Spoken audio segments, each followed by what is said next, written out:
Welcome, everybody, to tonight's school committee meeting. Can you lead us in? I pledge allegiance to the flag of the United States of America and to the republic for which it stands, one nation, under God, indivisible, with liberty and justice for all. Thank you all for coming. We'll probably be rearranging the agenda just a little bit.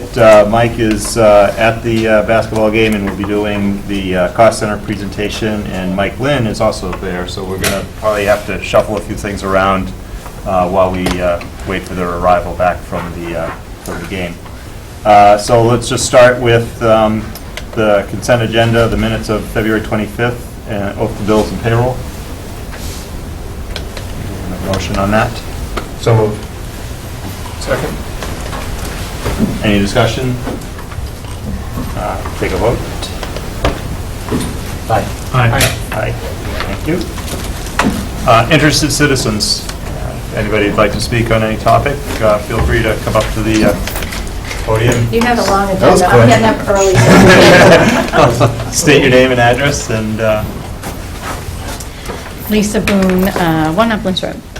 I'm speaking for myself as a citizen and not CPAC, because often that can be a little bit confusing, because I do get up here and speak for CPAC. So I'm speaking for myself right now. I wanted to address the decap that was presented. What I'd like to, I had been here during the presentation, but hadn't really had a chance to look at it. I've had a better chance to look at it. There's a few things that strike me immediately, and some of them were brought up during the meeting. One was that they were going to work on a flow chart and something that was more visual for the process of how services are determined or accommodations, and then what the steps are that might lead to something higher and eventual to referral for special ed services. And so that, I think, would be huge. And that was talked about. But something that really struck me, and I was just not sure why it was chosen to be done this way. At the very beginning, there's a rationale, which includes excerpts from the law, rather than just stating the entire law of why a decap is even created and why school districts are required to have them. And I was a little curious as to why many of the districts just state the law as it is, quoted, rather than trying to pick and choose what they want to put in there. And I'm a little bit sensitive to that, because there are a few areas that were left out that I feel sets the tone for the entire document. There was a section that leaves out the last line of the law, which, and I actually have it on my desk, but that quotes, that says that the decap is to, actually, what, can I just get it, because it's just better if I quote it?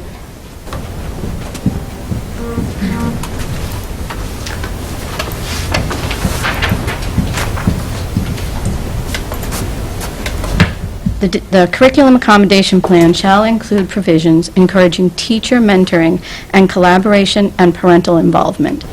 And by leaving that out, it just makes me feel like that's a huge piece of that. The collaboration is so incredibly important to me, has been important to my students, and to not be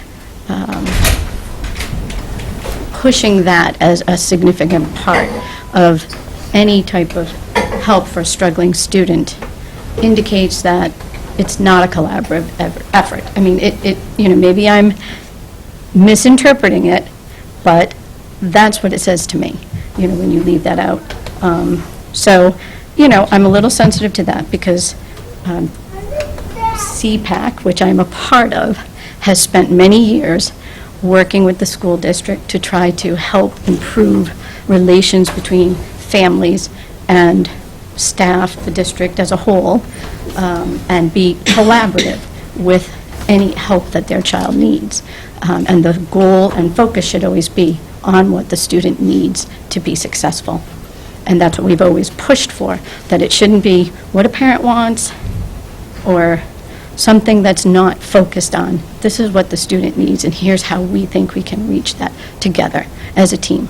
So that does bother me, and I would love to see just the entire law stated in the DCAP as it is. That being said, I think that the other piece, I think that the document should have some ability to have feedback from parents, from the community, from, those that are involved in gaining these accommodations, and being aware of what's available, how it works, and fully understand how to navigate the system, which I don't feel that the document reflects yet, and I think it could. And I think that would be beneficial to the entire school district. I think it would eliminate some of the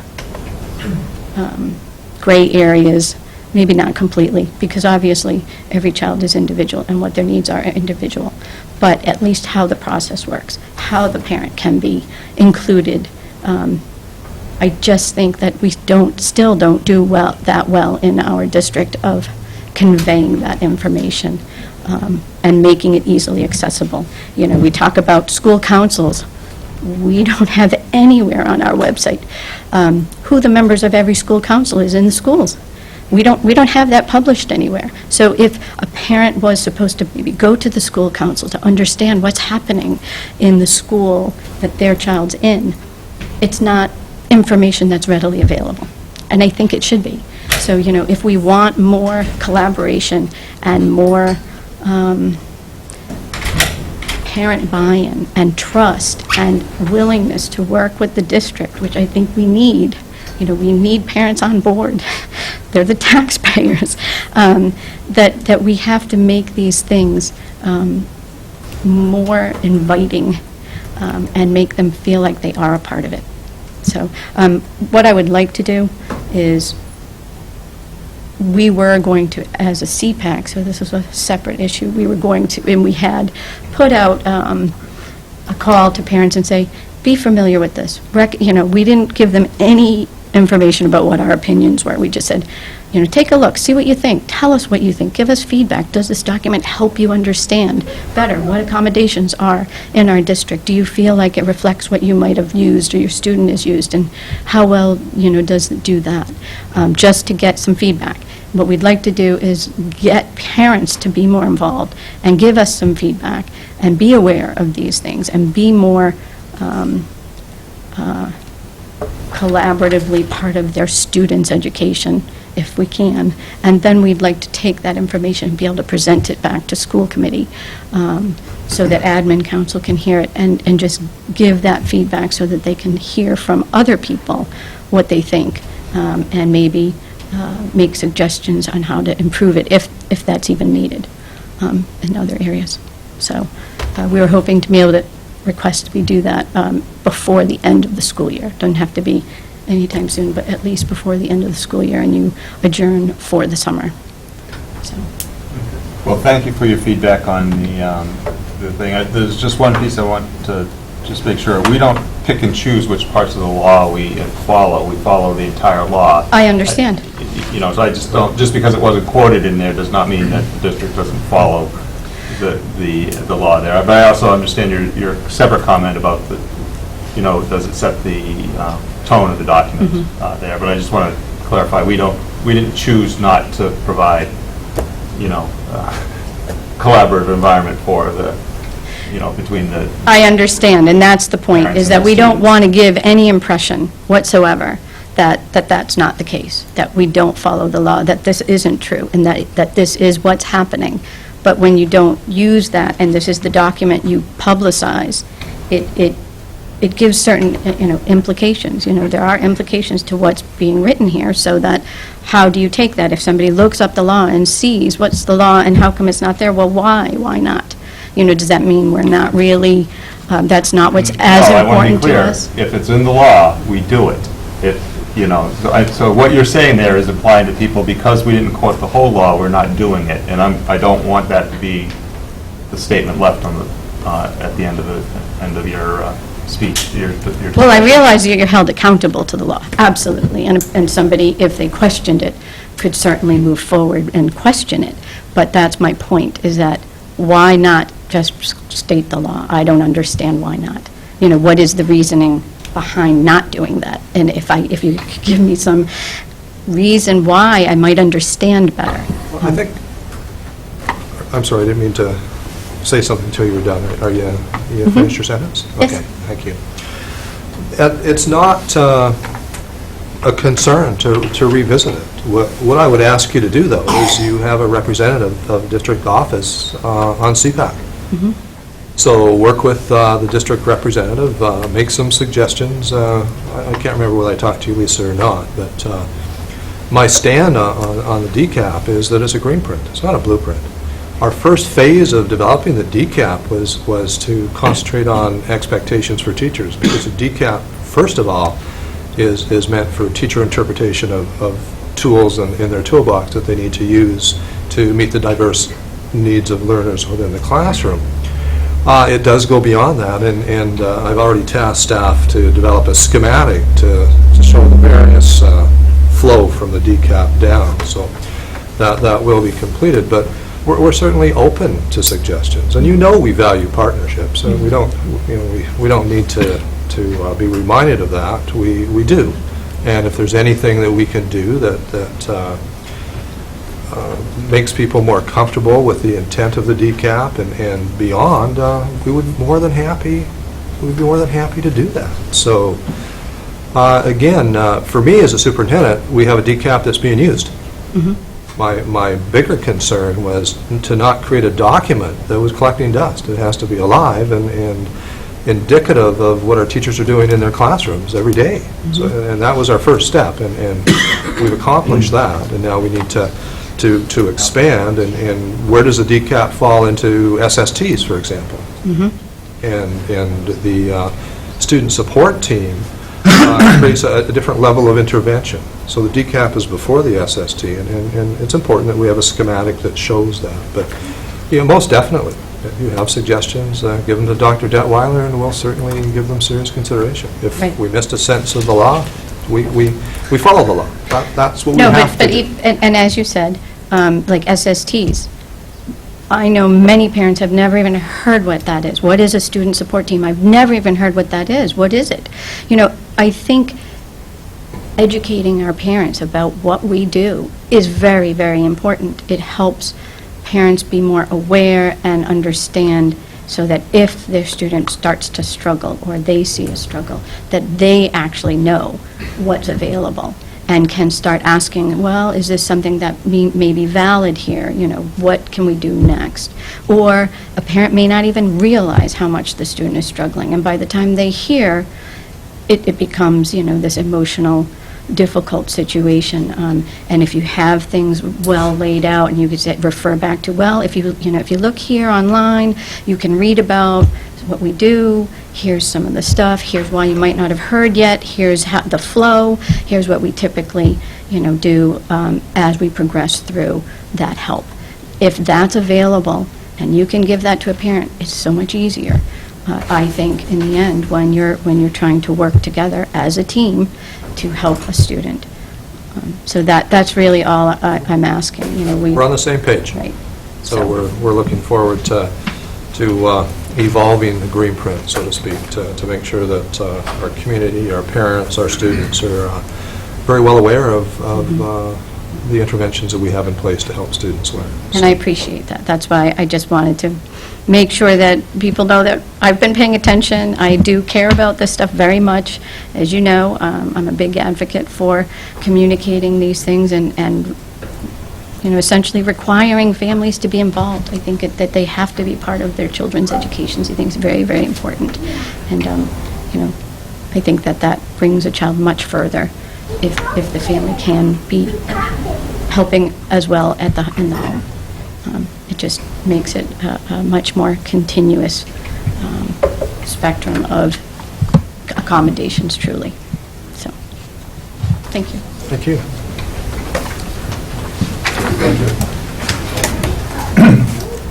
Anybody else? Acknowledgements. Start with Olivia. Sounds good. Well, I'm losing my voice. First, I wanted to thank you guys for being flexible because I'm in the show and it's very chaotic. So I'm glad the transitions have been smooth when I am not here. Shaker Lane had Pajama Day on the 9th. Russell Street report cards went home on the 7th. They have conferences on the 15th and 16th. And the yearbook deadline for them is March 18th. Middle school, they have their 6th grade kids night out this Friday. The high school had their blood drive today, which I believe was successful. I didn't donate, but a lot of my friends did. We have Spirit Weeks starting on Monday. The junior class auction to raise money for prom is on the 16th, and the sophomore class is hosting a blacklight dance next Friday. And that's all I got. That's excellent. Excuse me, thank you very much. Can I follow up question? So the auction, that's the silent auction for the juniors. Do you have details on like the time and stuff if people want to come? I don't, but I think that's in the district calendar. Okay, cool. And I think the band would appreciate you mentioning the upcoming mattress sale on the 26th of March. I'm sure they would. I'm sure they would. It just didn't make its way to me. We can't say everything. We can try, but we're not. I mean, if we're doing that, LHS Theater Department, April 8th, 9th, and 10th, Wiggly Blonde. Wiggly Blonde is the show? Yeah, We have an audience tonight, so you I might as well. know. There's a lot more people here than I'm used to. And I'll fill in a little, few items that were not mentioned. Olivia and I have down to science now, what we're covering, so that's great. In your package, we have a grant that was donated to the high school by ExxonMobil, so we're very grateful for local businesses donating money to the high school to offer opportunities for our students that they otherwise may not be able to have. And that's from our local Archers Mobile. up in Yes, Senator. yes, it's just fantastic. Was that designated for a specific purpose or just to the school? It was math and science. Well, it's math and science, so, I mean, it's not real specific. It does mention subject disciplines, though, Okay. so there's some flexibility in there. The high school student faculty-led basketball, or faculty basketball game was postponed until March 24th as a result of our teams being victorious and moving on to the semifinals. Tonight, our girls are playing, and the last word that I received, they won already. All right, they won, so They won by 10. I believe, okay, that's great. I believe this is one of the farthest points in competition that the senior girls team has ever accomplished, so we're really proud of them, proud of their coaches, and we're excited to see how they complete the season. On that note, Aaron Dory, in the last game on Tuesday, right as the buzzer went off to end the game, shot as soon as the buzzer went off and ended up completing a basket, and they won the game by one basket. So we have a clip of that that we'd like to show you. A phenomenal shot. I don't think I ever remember seeing anything like that in high school basketball ever. I've never seen a shot like this before. Somebody just want to hit one of the light switch, so shut this bank of lights off. I think it'll be easier to see. He does a lot of work in situations in practice and in game situations, so I'm sure he has something that the girls will be familiar with. You see him off to how they run this. So Boomer's going to inbound. Byram and Dory in the backcourt, Scaragella and Smith in the forecourt. Inbound in the basket, and we're going to try and push. 3, 2, we get a runner up. He's losing signal. If it's getting annoying, just turn it off.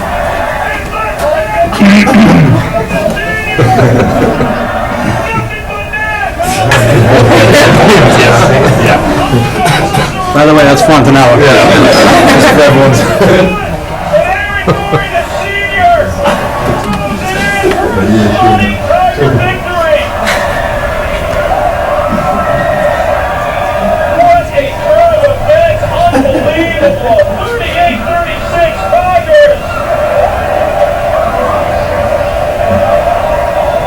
watch the whole thing? Is That should be good.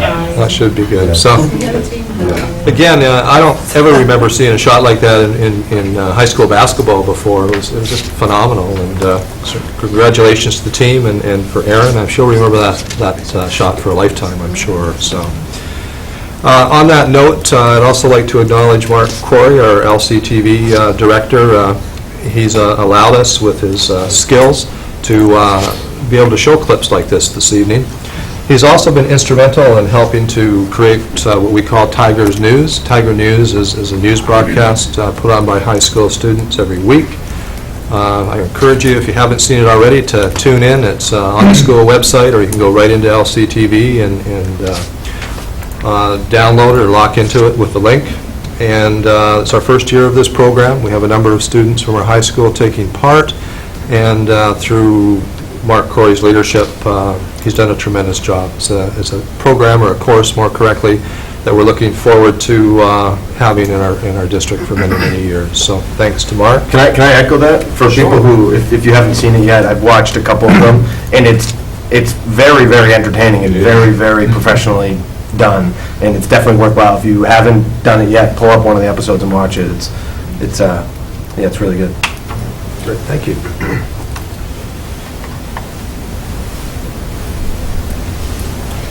And today I received an email from the Kimball Foundation, and we had applied for a grant to convert our high school library into a 21st Century Learning Center, Innovation Lab they call it. We were very pleased. We actually met last night with them and talked about the vision for the high school library, and we had applied for a $30,000 grant, and we were going to phase it in over 3 phases. And this morning we received an email stating that they're recommending $75,000 for the project. So we're super excited, and we can't hardly wait to start converting the library. The next phase is to have the Board of Selectmen vote to put it on a special warrant so that we have access to the money. And I believe that will happen within the next week or so. So we're very excited about being able to move forward in that area in the high school. And that brings me to the close of my acknowledgments this evening. Thank you very much. So I'm going to probably not do the name justice here. Presentations, we're going to have a presentation from Dr. Ellen Rondine on our dual enrollment with Middlesex Community College. You're going to start? All right. Sounds great. So, our Assistant Principal, Keith Kamoa, will start the presentation off. All right. Good evening. I'm Keith Kamoa, the Assistant Principal at the high school. And beginning last October, I myself have been in discussion with Dr. Grondine from Middlesex Community College to develop a partnership between the high school and Middlesex Community College with a dual enrollment program. And what that would offer our students is an opportunity to earn high school credit and college credit concurrently in the course taken at our high school during the school day, offered by our teachers and instructed by our teachers.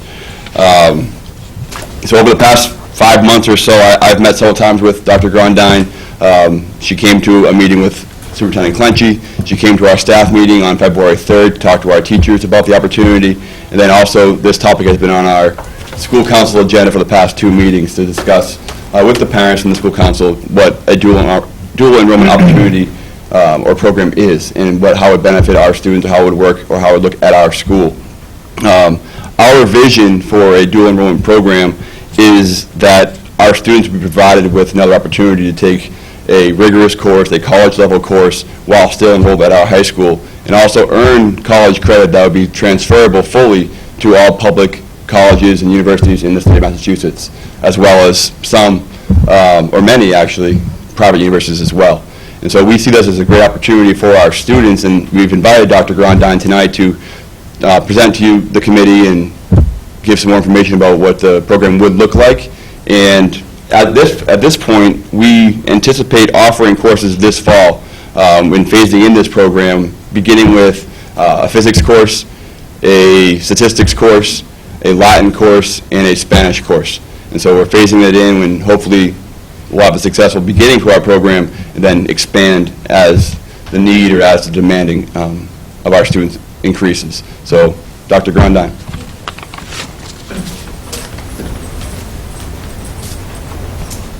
Good evening, everyone. I guess I'll just start. I have a presentation, and I won't bore you with all of the slides, but I did want to show some of the things, or at least explain some of the things where questions come up a lot. And usually people ask, what's the difference between dual enrollment and AP credit? And so one of the things I just wanted to point out is that at Middlesex, we believe both are good options for students, and it really depends on the student and the type of learner that they are. Some students love an AP exam. They love the more scripted course because the course is designed so that students can do well on the exam. Dual enrollment courses are most times as rigorous, but they are for college credit. So the student is earning college credit, where an AP course, the student has to score usually a 4 or 5 on the AP exam in order to earn credit for college-level coursework. So there are comparisons, and there are both pros and cons for students, and it really depends on the student, but it's just one of those things that's worth thinking about. And some AP courses, some of our partner high schools, let the students decide. So the AP course becomes a dual enrollment course or an AP, depending on the student, and they work with the student individually that way. And please, if anyone has a question, just feel free to ask, because some of this is new to you, and some of you may have heard a little bit more about dual enrollment. It's also called concurrent enrollment. Sometimes it's called early college. So it's pretty much the same thing, but because it's becoming more and more nationally recognized, in that there are lots of students that are ready for college-level coursework, and it's our intention to help high schools provide that rigorous curriculum to students. So some of the things that we really think about at Middlesex is how we develop the whole student and student learning outcomes that are embedded in our core curriculum and that match the core curriculum at most high schools and also through mass transfer. And if you've heard about mass transfer, those are agreements across the Commonwealth of Massachusetts designed so that students can earn credit and that we reduce the complexity of transfer. And if any of you had ever transferred from one institution to another, back in the day, you might remember that it was very difficult to get credits to transfer. But now, across the Commonwealth, there's really been a shared effort to make sure that students don't lose out on credits or take excess credits that don't transfer to a degree completion. So some of the benefits are that high schools like to offer dual enrollment, especially if they'd like to expand offerings to students and to increase the rigor for students who are ready to earn credit. The core academic skills and the demands on the student really prepare students for college in a different way. And what's nice about offering at these courses at the high school is that the students have an opportunity to really start to experience what it's like in a safe environment in their high school before they go off to college. And then many high schools have students that already come to our campus, and you have students actually in Littleton that already come to MCC for dual enrollment courses right on our campus. And for some students, they're ready for that. And across the state, we're seeing more and more students their senior year that are ready that second semester to come to campus and take courses that they might not otherwise be able to take on their high school campuses. And then the key here is also to earn transferable credit. And students that take those credits with them also have the benefit of lowering student loan debt, which is a big effort that we're making at the community college to help students bring credits with them at a reduced tuition rate while they're still in high school and earn credits towards their degree at a much lower rate. So the next thing is that, people ask, well, who are these students and who qualifies? So in a lot of the high schools, and we have lots of homeschool students as well, the minimum GPA is a 2.0. Some high schools decide that the GPA has to be higher, and we leave that up to you. students who have approval of their guidance counselors and their school principals. It's not, dual enrollment is not something that students can just come on campus and decide, hey, I'm a dual enrollment student. It has to be approved and aligned with the curriculum here and with the approval of the principal and the guidance counselors. And then the students need to meet the prerequisites of courses, which at MCC and across the Commonwealth, we use the AccuPlacer, which is a placement assessment, and students are required to take the AccuPlacer in reading, writing, and math. And there are threshold scores that they need to meet in order to take a dual enrollment course. So one of the things I always say to students and to high schools is that it's an exciting opportunity for students, especially because there's such an incredible savings for families, but the student needs to be really highly motivated to take dual enrollment courses, because it's important for them to remember that they're developing an MCC, a Middlesex Community College transcript. And the transcript and the grades on the transcript do impact students down the road. So if they do really well, many students realize all kinds of benefits, including applying to colleges and sharing that transcript and demonstrating that they're actually capable of the rigor of the college-level coursework. But it can also work against them if they're not working hard, because if a student doesn't do well, that grade is still on their transcript, and we like to remind them that that will then impact maybe financial aid down the road. So we try to make sure that students have the intrinsic motivation to do the work and work at that rigorous level. And then the AccuPlacer. We always have a lot of questions around the AccuPlacer, and that is the test that we use across the Commonwealth, as I said. And so students, we actually come right into the high school, and we provide the AccuPlacer in reading, writing, and math. And then we look at those scores, and students who assess into the threshold courses, which are usually English Comp 1 and a college-level math, are then eligible for the other dual enrollment courses that are being offered. Let's see. The other thing about the AccuPlacer, and we like to remind students about this, is that they can prepare for it. There are online practice questions.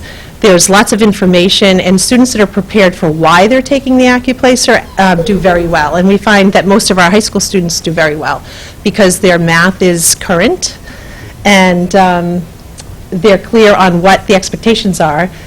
But again, if students want to come to the college and take it, some of them do, and MCC, we waive the fee for our dual enrollment students. And then the other thing is dual enrollment students are MCC students. So they become ours, just as they're yours, and so they're welcome to use all of the resources that are available at the college as well, including academic support, tutoring.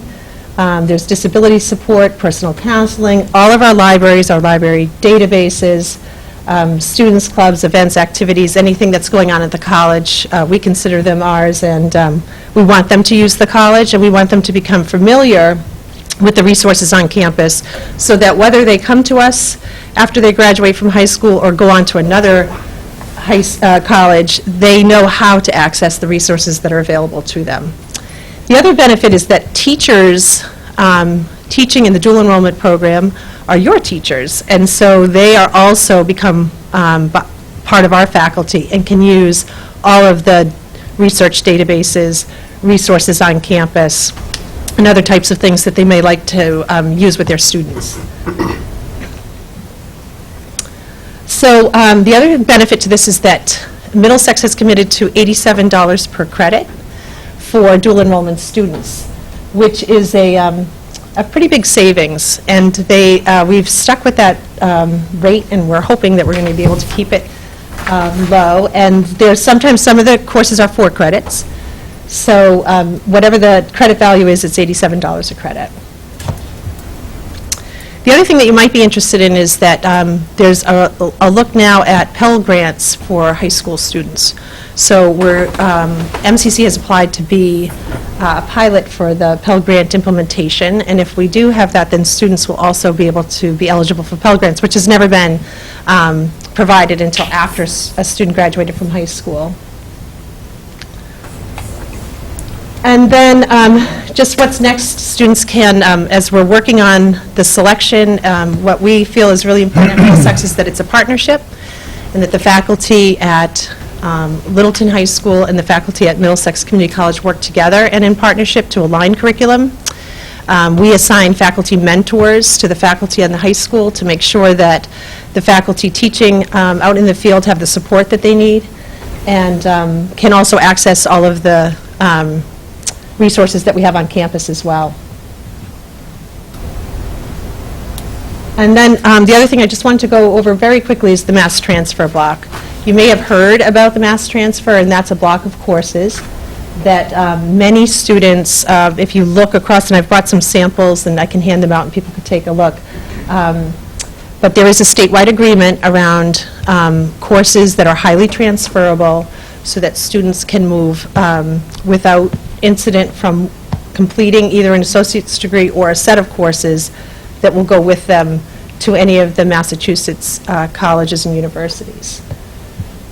Most of the courses in the initial block they meet the general curriculum criteria. So when you think about a freshman first semester, most freshmen take an English Comp 1 class, they take an Intro to Psych class, they take a U.S. History, they take a statistics, they might take a science like physics. So we want students to think about the courses that would really help them to progress. Some students in some of our partner high schools have graduated with an associate's degree, so that's a very dedicated student who's highly motivated. And some graduate with 9 to 12 credits. So it really depends. Sometimes it's 3 credits. The nice thing is that dual enrollment students that come back share with us what it does do, even if it's a 3 credit in English Comp 1. In their first semester, they have a much lighter load. And if they've gone on to a 4-year residential situation in college, it's given them time to acclimate and balance some of their other academic program demands. And then the mass transfer sequence of courses, this is what I was just talking about. These are just, you can see in the MCC core curriculum in the first semester, students take the courses on the right-hand side pretty much across all programs in the first semester. We have 78 different academic programs. And then on the left-hand side, you can see the mass transfer subject areas. So we try to really help students understand the types of courses they should take before, even if they're not ready to make a decision around a major, they can do a lot of their general studies coursework up front. And then again, this is just a little bit more about mass transfer credit. And a lot of people ask about, what about private colleges and universities, will they take this credit? And I would say in many, many, many cases, the answer is yes. But with students that know very specifically about a college that they want to go to, or it's their aspirational college, we always recommend students very early on, well before they're out of high school, contact that college and really get a handle on what are the expectations. Students are sometimes unaware of how rigorous math is in certain programs, or expectations around health programs and the kinds of sciences they need to take in high school. So the sooner they start to really think about the things that are important to them or the programs that they want to study, the better. And every college has academic advising, and students should use it. You know, really call colleges, find out what they're all about and what the expectations are around grades, course selection, and that kind of thing. And then the faculty, just finally, the high school faculty become our faculty, and the way we work with faculty at our high schools is they come through MCC as if they're becoming adjunct faculty, and we look at their credentials, their course work, the types of things that they're really highly interested in teaching, and we work with them to come to agreement around their credentials and the type of course they're going to teach, because the courses need to match very closely, because that's what makes them transferable. And I think that's it. So if anybody has any questions, I have a couple of things that I just wanted to give you. One of them is the Dual Enrollment Academy. We call it the Dual Enrollment Academy, and it's an application checklist, and it just helps you understand a little bit about how students can become involved, and it gives some narrative around the specifics around grades and thresholds and that kind of thing. And then the other thing I wanted to share with you is just Middlesex Community Colleges has been working on academic maps. And even if your students are not interested in dual enrollment, but you want to help them better understand some of the career programs that they might be interested in, you can go right on the MCC website and just Google academic maps. And there's a map for every program that we offer. And even if they're not coming to Middlesex, the maps can really help students understand the sequence of courses they need to take and the number of credits they need to earn before they move forward. So I just have a couple of samples of those as well. I don't know if I have enough for everybody, but... Thank you. We'll start. Alex, any questions, comments? I think this is a great idea. I'm glad that we've taken this focus to partner with our local public universities and colleges. I'm not sure if you know, we were working with UMass Lowell this past year as well. So I'm glad that we're expanding this. When I was a student in Littleton High School in 2012, I was taking dual enrollment classes at UMass Lowell. So I'm glad that we're expanding this partnership and making it more readily available. I'm perhaps most excited about the fees being about half of what they were for the high school students. But I think that's it's a significant savings. It really is. Yeah. And I think that's a big topic for a lot of families today is how do we afford higher education for our kids? And when we have this option and when we make it easier for them to take this option while they're still in high school, I think it's a great opportunity to do a lot on that important issue. My only question, I think this is just something for us to think about as we move forward with this, is how do we make sure that as students are spending more time in different learning environments, which I think is a good thing, how do we ensure that our core curriculum is being met at the same time? There are things that we cover in some of our high school courses that we cover, let's say you're in U.S. History 2, you might cover some civics concepts that we value a lot and we want to make sure are covered.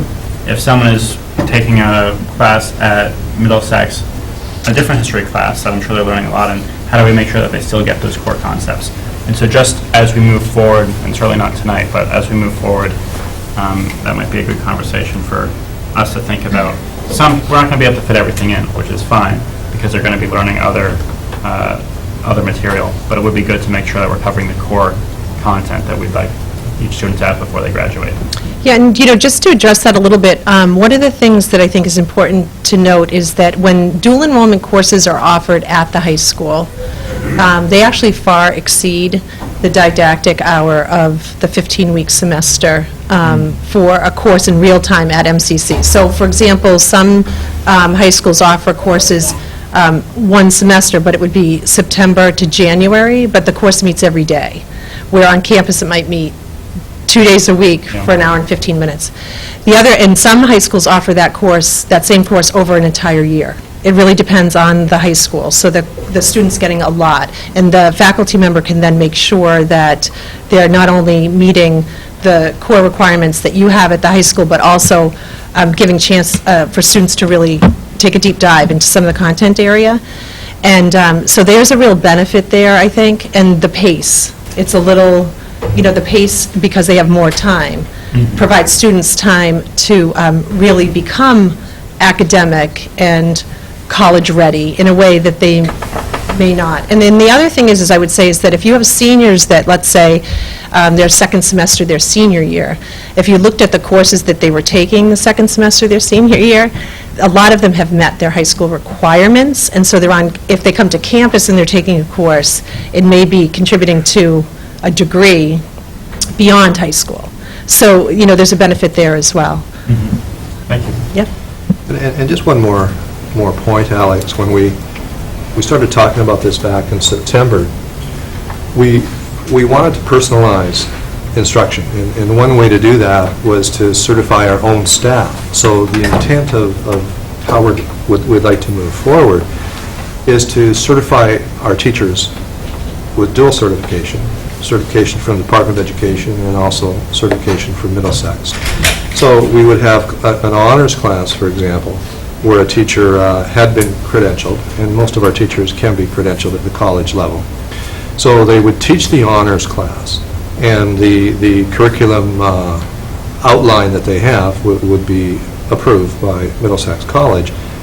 But as Ellen had mentioned, our hours of instruction surpass the hours of instruction at a college level. So it still allows us to personalize our courses to content areas that we still feel are important. What's powerful about this is we're ensuring that our students, through analysis of curriculum and assessment, are ready for college. And throughout our nation, that's one of the biggest challenges that we hear every single year, is that our students aren't as prepared as they should be for college. Our students do very well at college, but if you look at this as a state concern, a national concern, there are a number of students that have to take remedial classes that do not count towards an associate degree or a degree. And part of our mission as a high school is to ensure that our students are completely prepared to enter that next phase of their educational development. Thanks for this presentation. This is great. As Alex mentioned, we've had a dual enrollment program with UMass Lowell, but I don't think anybody ever gave a presentation like this. It was sort of like background on how it works and stuff, so that was very helpful.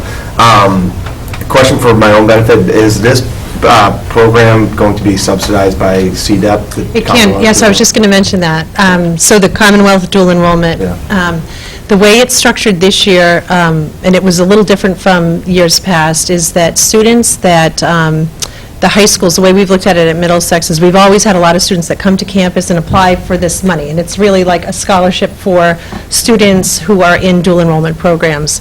At Middlesex, we have several partner high schools with dual enrollment programs. So what we've done is we've asked each high school to recommend students that would benefit from the scholarship, and then they send forth the names, and that's for students, some low-income, free and reduced lunch, but also the guidance staff and principals at our area high schools have we take their recommendations based on what these students might need. And we also encourage our high school partners to look around, and if there's a student that they feel could really be inspired by this opportunity and the funding would really inspire them to take advantage, then we allocate that money that way. We don't have tons of CDEP money. We have about $50,000 a year, but with the reduced tuition rate, it goes a lot farther.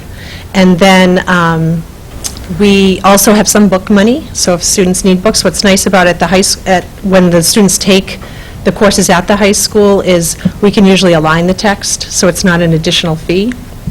And we have some other supports for students through the CDEP, so yes, they would definitely be eligible, and it would be at the discretion of the school. And then just two other quick things. So to Alex's point, my thought is that this is similar to like the Go VHS stuff too, the online programs. Like we don't add our flavor of the curriculum to those programs, so at least with these, we would have the ability to tailor them a little bit towards our stuff. And then I would say, the one last comment I would make would be that, there's going to be obvious like academic benefits, like Kelly was talking about, knowing whether people are college and career ready and things like that. But in addition to that, we're really setting people on a track to maybe, students in our district who may not be able to afford the traditional college, experience, because getting out early with things like these credits, the Commissioner of Higher Ed just announced, coincidentally at Middlesex, it was in the Lowell Sun a couple weeks ago, about this idea of having an affordable degree in Massachusetts. And by taking advantage of things like you're talking about, like mass transfer and getting out credits early and doing things over the summer, students can actually graduate with a bachelor's degree, a whole bachelor's degree, not a year worth, for somewhere between $25,000 to $30,000 if they do what you're explaining, which is you go to a community college maybe for 2 or 2.5 years and then transfer to a 4-year program. So. Yeah, it's such a great deal. And the other thing I just wanted to add in that packet of information that I provided, I also gave you some information about the Commonwealth Honors Program, and you'll see that the Commonwealth Honors Program is unusual in that Massachusetts is a statewide system. And what that provides, students that are strong students that come to MCC and go right into the honors program, when they finish their associate's degree, they have absolute guarantee, so they can get right into the UMass Amherst honors program, honors dorms. They can really save a lot of time and money and get right in, and they get guaranteed admission to the programs that they want as well, especially if they start there. And so in our academic maps, the sample that I showed you, one of the edits that we're making to that is to make sure that students are aware of the benefits of the Commonwealth Honors Program, so that that families can really help students see how a year or two at the community college reduces their tuition so significantly that they can finish their bachelor's degree in an accelerated fashion in a way, but also without carrying forward a lot of debt. And you can see there's also a list of all of the state colleges and universities that are a part of the Commonwealth Honors Program. And then, Mr. Chairman, one more thing. Because I just want to make it clear that I completely support this program, and I think it's great for our students, but because of the fact that my mother is an adjunct professor at Middlesex, and because of my relationship with the Department of Higher Education as an employee, while there is no conflict of interest, out of an abundance of caution, I'm going to abstain from this vote, but I wholeheartedly support it. I appreciate that. Excuse me, do we need a vote on anything tonight, or are we just entering the discussion, not discussion, but you need our vote to confirm What we'd like to participation? do is start moving forward, so we'd like your blessing, so to speak, to be able to start pursuing this. Our students are going to need to take the AccuPlacer, and we're already starting to look at course configurations for next year, so we're spending a lot of time looking into next year already, so this is about the time of year we really need to start moving forward. Because normally we don't approve individual curriculum items, Right. so you just want our concurrence It would be for... Approval of the Approving this- concept of a the concept. partnership with Middlesex College. That's what that I would be Yeah. looking for as a superintendent. Okay. And just one tidbit of information, our intent is also to encourage our staff, some of our staff, to partner with Middlesex over the summertime and offer a couple of courses. And we would also expand that to our regional high schools. So that would be a great experience for our own students, to meet other students, and also pick up a couple of extra courses if they wanted to do that. The teachers would not be paid by us during the summer, they would be paid by Middlesex College.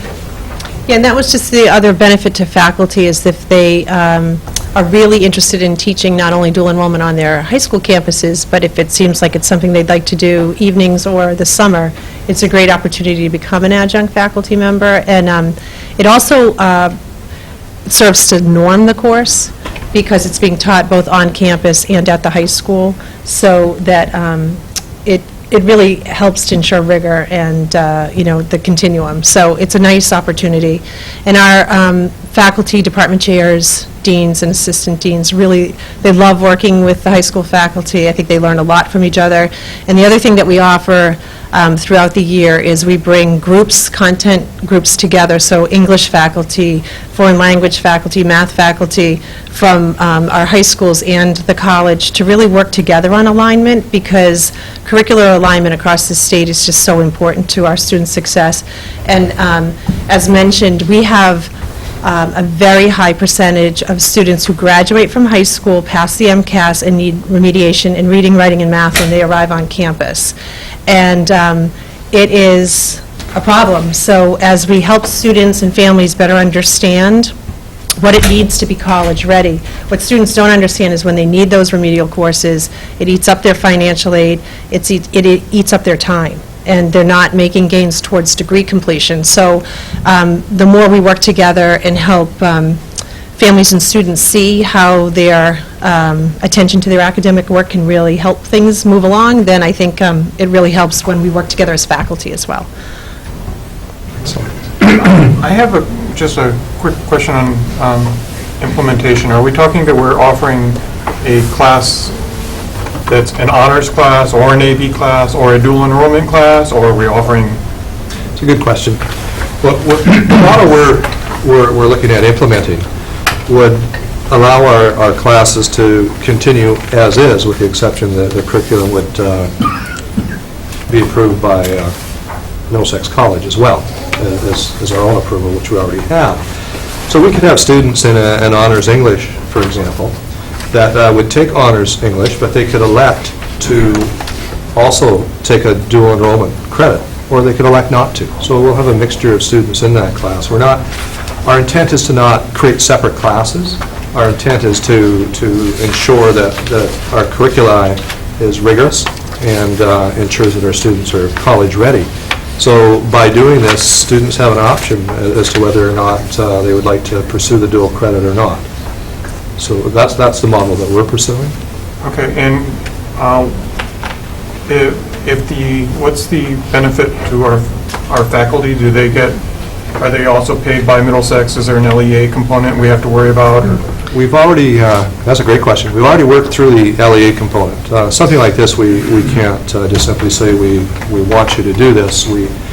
We sell the merit of doing this to, in terms of advantaging our students and to ensure that they are college ready. And there is a stipend that is paid by Middlesex College for a teacher that becomes credentialed and offers a dual enrollment course. And the stipend is really designed for the mentor and the high school faculty member to pay for meetings that they might need outside of the regular school day, curriculum alignment strategies. If they come to professional development opportunity that we offer outside of the regular school day or even after they're out of school, we pay them to come. Because we want to recognize their commitment to the work and their support of the students. It's not a big stipend, but it is, we try to do to support both our faculty and your faculty. My final question is, does this put an extra burden on the guidance department? And because now the students have like 2 or 3 different ways they can go, and whether or not these credits are transferable will depend. I mean, maybe they're transferable in Mass, but not outside of Mass, or maybe. So it seems like there's a lot of more decisions and a lot more work potentially that guidance is going to have to be involved in. We're going to make sure that's minimized. In terms of our role as a high school, and everything we do is electronic now in the high school anyway, so that the paper days are long gone. So we just have to continue to do what we're doing, and then there's just the component of the student registering at Middlesex College, and then Middlesex College takes care of that transcript. Yeah. Beyond that, it's up to the student. Yeah, and the other thing I just wanted to add is that when, so for example, when we come out to do the AccuPlacer, our staff, our testing staff come out and they set up your computer labs and we get the students ready. We already have student names, we have accounts set up for them. And they take the AccuPlacer, and on that day, we also send admissions staff and our own academic advisors. So when students get the results of their AccuPlacer, because it's electronic, our admissions folks go over it with them, so that they can understand what does that mean, and what does this mean for me? What kinds of courses can I take? And then our academic advisors work with them in course selection. Now, so for the high school, we'll know which courses that they're taking, but let's say that you had a student that wanted to come to campus to take a course.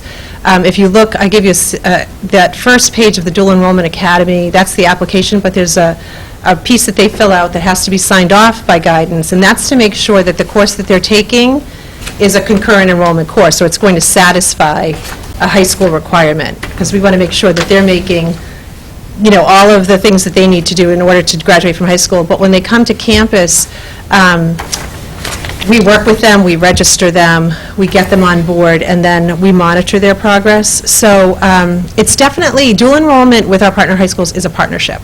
We take as much of the responsibility. What I was partially wondering is, like, if a student wants to go to like a Big Ten school, Yep. right, they're outside of the Massachusetts. Now they have a lot more decisions they have to make on whether the AP classes are better for them or the dual enrollment classes are better in Well, and what I are would we s- putting an extra burden on the guidance? Right. Or how are we helping the students to make the right decision? Or do they say, do both? Take the dual enrollment and then take the AP exam? Or, Yep, they can do there that. just needs to be, Our guidance department continues to grow with the increased demands of what our students need to be successful. And the nice thing about a partnership with Middlesex is they're in it together. If we run into corners, they're there to support us. And we're always not gonna be able to have something that's really simple, because our students have diverse interests. They're going to go all over the world, and that's what we want them to do. So we just need to make sure that our staff are supported and trained, and that the partnerships that we entertain are true partnerships. And I feel really good about this partnership. I've been involved in dual enrollment for 16 years, and I have to tell you, working with Dr. Grandine, it's that Western accent that's coming out of me. It's been a pleasure. I mean, she has been so accommodating. She's come out to see us multiple times and has been so accommodating. I've never had that before in all of the colleges and universities that I've worked with in my career. So I feel really good about this partnership, and I'm so excited for our students. This is quite an opportunity for them. And the only other thing I just wanted to say is that one of the keys to a good dual enrollment program is that students take core academic courses, that they don't take, because one of the things that students run into is they take a range of courses without thinking about how they transfer or where they can go. So by design, when you look at the first semester of almost every academic map we have, and if you went on our website and you clicked on a program, you'll see it will pop up and will say academic map, and you can click on that. You'll see from first semester to first semester to first semester, the set of courses that students need to take in their freshman year are the same pretty much across the United States. So when you look at your English Comp 1, English Comp 2, U.S. History 1, U.S. History 2, Intro to Psych, Intro to Social, those are the courses that students need as part of their general electives for a full degree.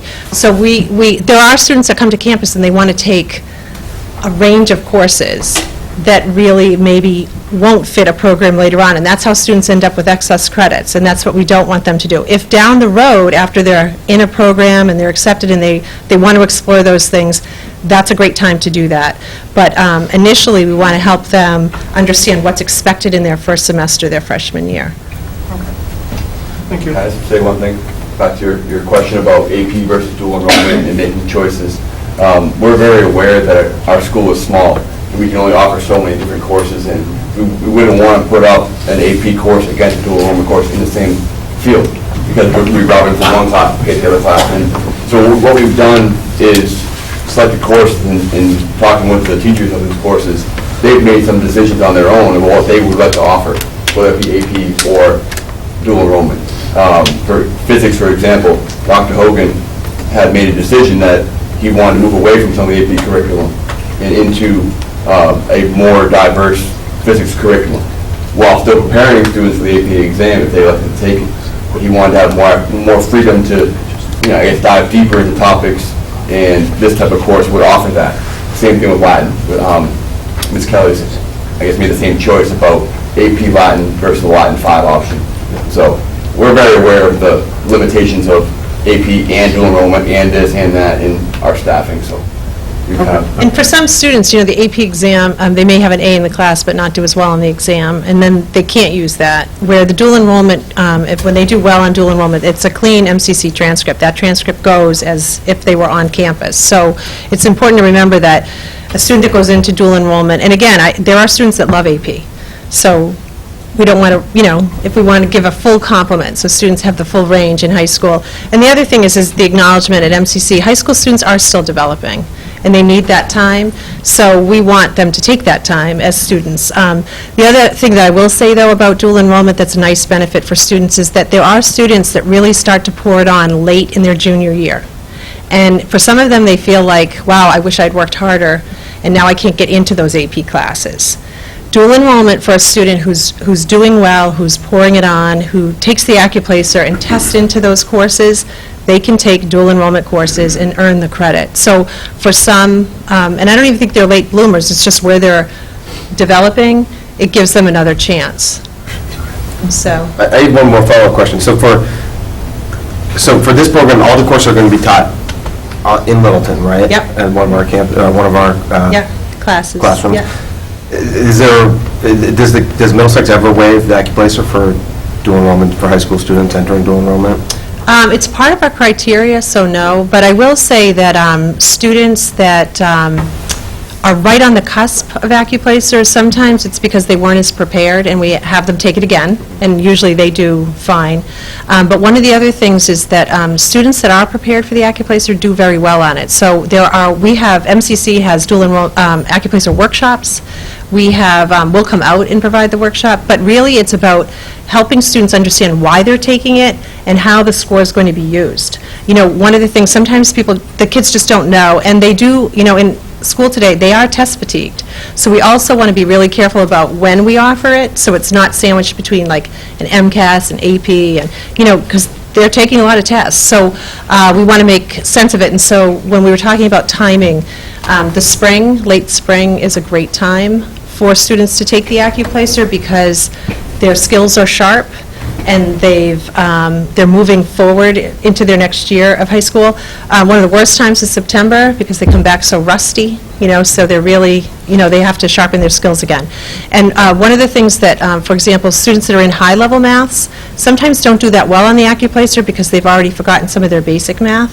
So the refresher workshop helps them remember, oh yeah, I remember how to do this. Well, that's my concern, is that I know that people take the AccuPlacer and it doesn't, it's like any test, it historically does not measure stick-to-itiveness that the student has and things like that. Yep. So a student who might not pass the AccuPlacer might actually be the student that we most want in those programs. And we always So take that it'd be interesting to see if... Yeah, well, we always take it into consideration, so it is a partnership. So if the principal, the guidance folks, teachers say, you know what, this student is ready for this, then you're going to sign off on it. You could have a case-by-case. Oh, yeah. You could have a case-by-case waiver of... Because you're going to sign off, you're going to say, yep, I believe in this student, I think they can do it.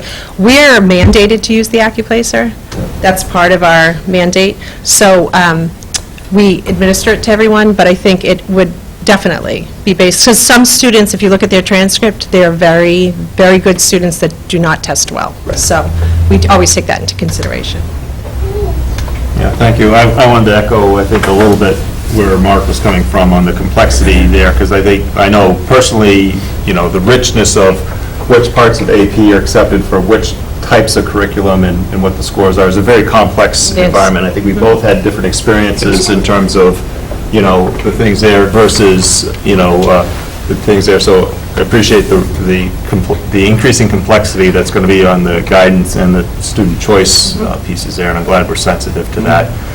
Really appreciate your presentation. I think all my questions were hit by my fellow board members here on it. Yeah, and I just wanted to add that we also have been working with guidance counselors on a regular basis. So the professional development in the spring, we always offer a chance for the guidance from all of our high schools to come together, which they love, because they get to see each other and meet with each other, but to help support maybe any of the complexities or things that they might have questions about.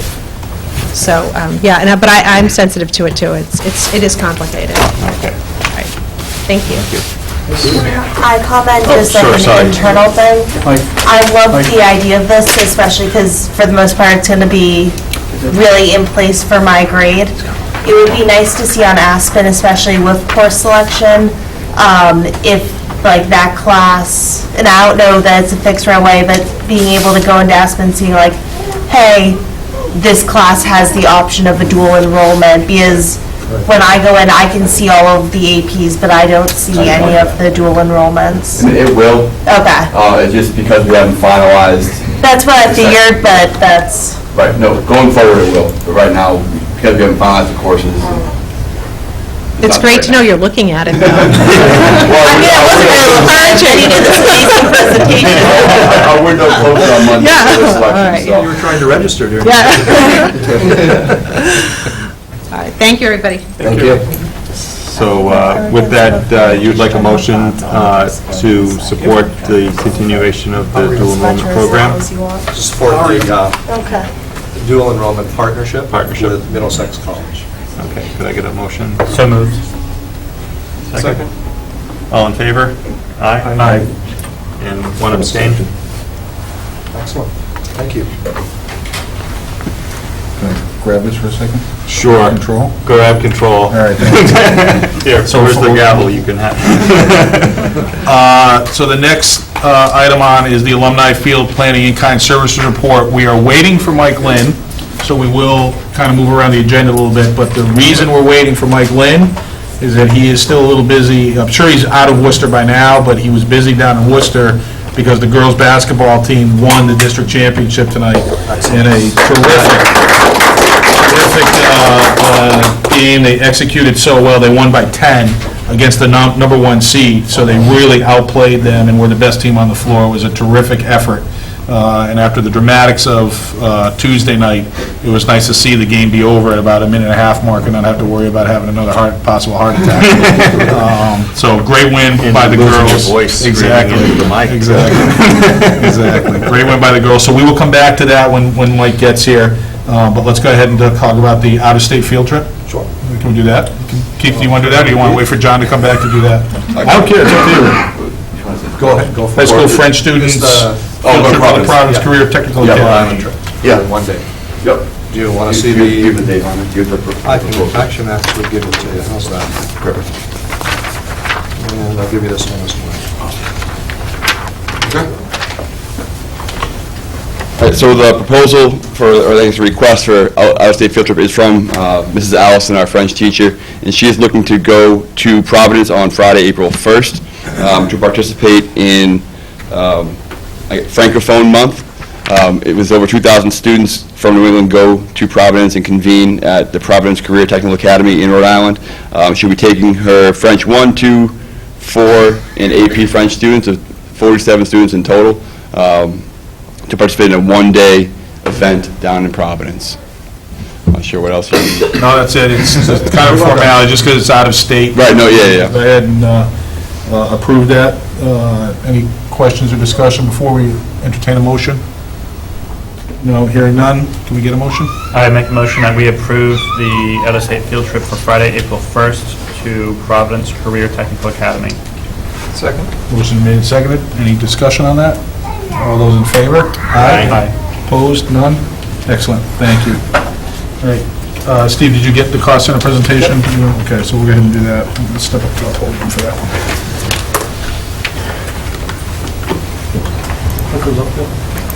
Oh, yeah, it was up there. Okay. All right, so this is the last in a series of presentations that Alex and I did on the different cost centers. Kind of, rather than thinking about it in terms of pure numbers, thinking about it more of what exactly does each cost center represent in terms of the services and staffing that are provided by them. And we kind of worked our way from, when we show it on our budget presentations, we have a, I don't know why it's in that order, but it is in a particular order, and we worked our way from the bottom to the top.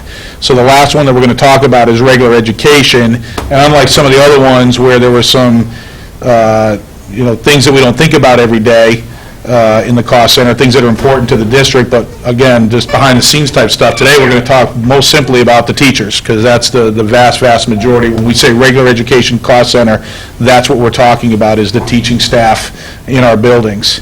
It is the largest single cost center, covering around 125-plus full-time equivalents, and it's 38% of the budget. Of that 38% of the budget, salaries are 37% of it, and expenses are 1%. The salaries, as we talk about, are negotiated as part of the collective bargaining agreement with the LEA, so once it's bargained, it's in the agreement, and there's a scale of steps and lanes that determine how the teachers get compensated when they're hired and as they move through their career here in Littleton.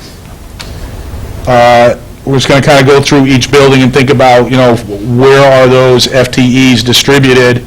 And in these following slides, I put, for the most part, whole numbers. And it doesn't always equate exactly to the FTEs. If you added this up, you would get up well over 125, because some of our staff is, 0.6s or 0.8s and move across different buildings. So just, these are rough head counts. Like at Shaker Lane, on any given day, you would see 4 preschool teachers.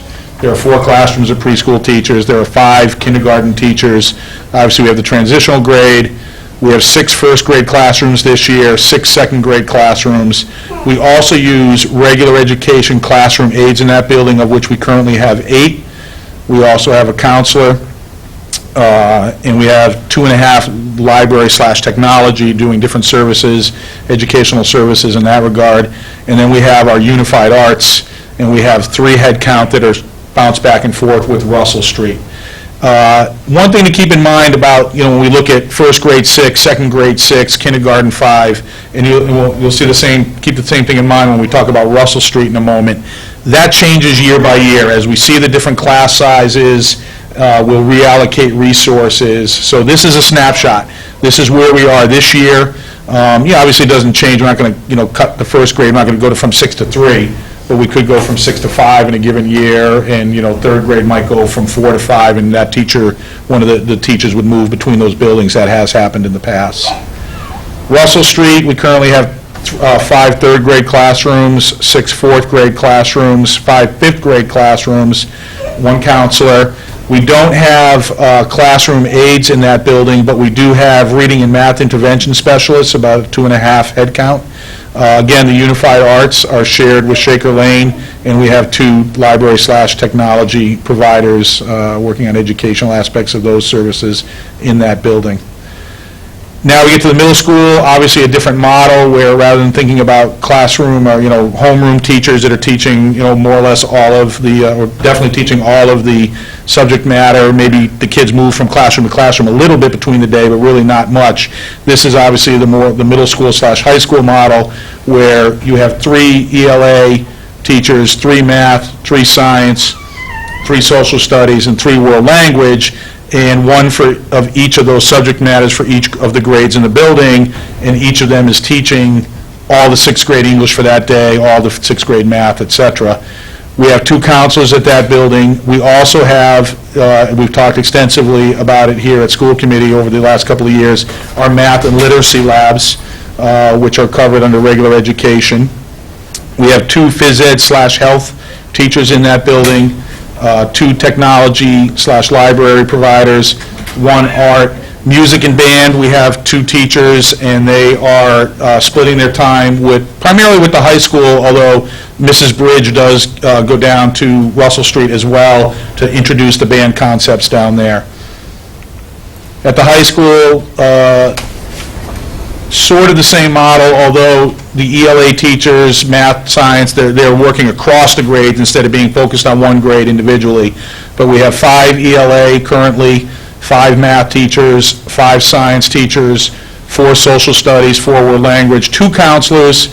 We are now up to 3 phys ed and health. We talked about that last year. Due to the new graduation requirement requiring more phys ed credits, we added a teacher in that discipline. We have 1 librarian, 2 visual art teachers, and again, 2 music band shared with middle school and Russell Street. Expenses, we talked at the beginning of the presentation, very small amount relative to the overall cost center in terms of the portion of the budget that this takes over. But when we think of regular education expenses, what we're talking about is paper, classroom supplies, copiers, what we service the copiers, other consumables, and things like replacement textbooks. When we adopt a new textbook or a new curriculum and we have to do a massive capital type purchase, we don't fund that out of the regular education account, but as they get wear and tear and we need to replace a few here and a few there, that would be counted under the regular education expense line item. You can see here, I just put, it's very flat funding. We were at a high of $211,000. We cut it when we went through a difficult budget year, and we've been slowly growing it back towards where we had it. But it is a very flat line item, and we've talked many years about how our expense level is level funded year by year. It's really not a sustainable model, but you can see here that this is how we do it in the regular education account in order to be able to maintain our teacher levels. When we feel budget pressures, we feel like we need to be much more aggressive about funding the salary increases so we can keep our head count where it is and not go any lower than it is right now, and we try to hang in there on the expense line. In terms of funding and the way we go about funding it, obviously this is the largest cost center overall, so the bulk of it is funded through our appropriation. And we work with, the FinCom and the Board of Selectmen to, get our funding raised every year to meet our requirements under the LEA agreement, primarily to fund our increases in salary along with our increases in our other expenses, but this is the big one. But we also rely on school choice, and we've talked, especially the last couple of years, that we've become more reliant. We used to usually kind of bucket in the budget year by year around $250,000. We knew we were going to spend. We had it earmarked. It was a revolving amount that we felt we knew we could sustain and still build that reserve up in case we needed it for unexpected expenses. Last year we pushed that all the way up to $400,000. So that is an area of concern. We will pretty much always know we're going to use school choice to help fund regular education. The question is at what level and how much tolerance are we willing to handle relative to the reserve that we're trying to keep in that revolving account. And then the other thing to keep in mind is that our full-day kindergarten and our pre-K are tuition-based programs. So our funding, all of the funding for salaries and expenses for regular education for those two programs are borne out of the tuition that we charge. We've had talk about, would we be better as a district in terms of being able to make early education like that tuition-free? I think we all agree that there would be a tremendous benefit to doing so, but the way that the Commonwealth funds public education right now, we don't see a sustainable way to be able to do that, so it does remain tuition-based for the moment. So that is the regular education cost center in a fairly quick nutshell. Like I said, it's pretty vanilla compared to the other ones. It's teachers. Some interesting facts about how we distribute teachers across the building and the way we fund it, but that's the summary there. Questions or thoughts or comments? You actually skipped your last slide, which had the numbers up there, but my question for you was... Oh, I did, sorry, thank you. Back up again. That was an extra slide. That was an extra slide from the whole presentation. Sorry. Anyway, my question is, the money that's not appropriated, do we have an idea what sense of the budget that covers? What percentage or the numbers? Well, that's a good question. So I want to say the overall cost center is about $7 million right now, right? Yes, it's $7 million and $400,000 this year for school choice, so whatever percentage that is, that would be less than 10%, but meaningful. I did not break out what we actually charge in tuition and what we have in those revolving accounts. Do you have access to that, Steve? Between the two, it's probably, hovers around 300,000. So about another 300,000. Okay. So combined, maybe close to 10%. Okay. Thank you. No, I'll say. Thank you. All right. Awesome. All right, I saw Mike Lynn saunter in. So why don't we go ahead and we'll finish presentations and go right to the last one. We skipped around, Mike. We're going to go ahead and do the alumni planning in-kind services report. Yep. You guys just grab the podium.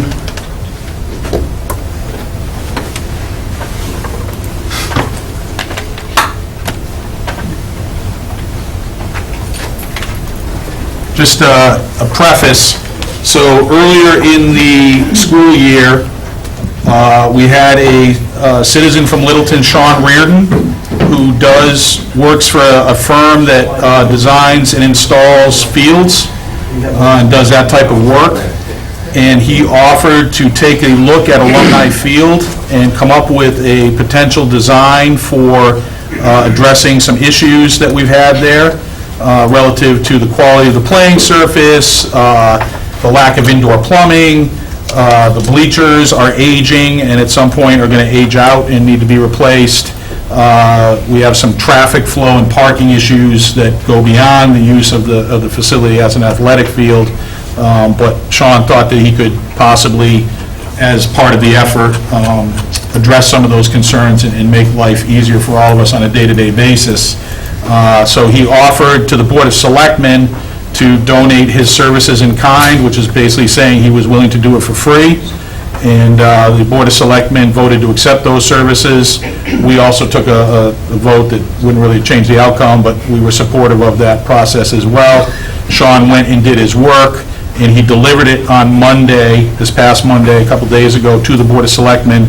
I felt like it would be meaningful to have him keep the school committee informed. Unfortunately, Sean couldn't be there, so Mike Lynn and Kevin Hunt, who has talked to Sean about the overall requirements, will fill us in on what Sean delivered to us.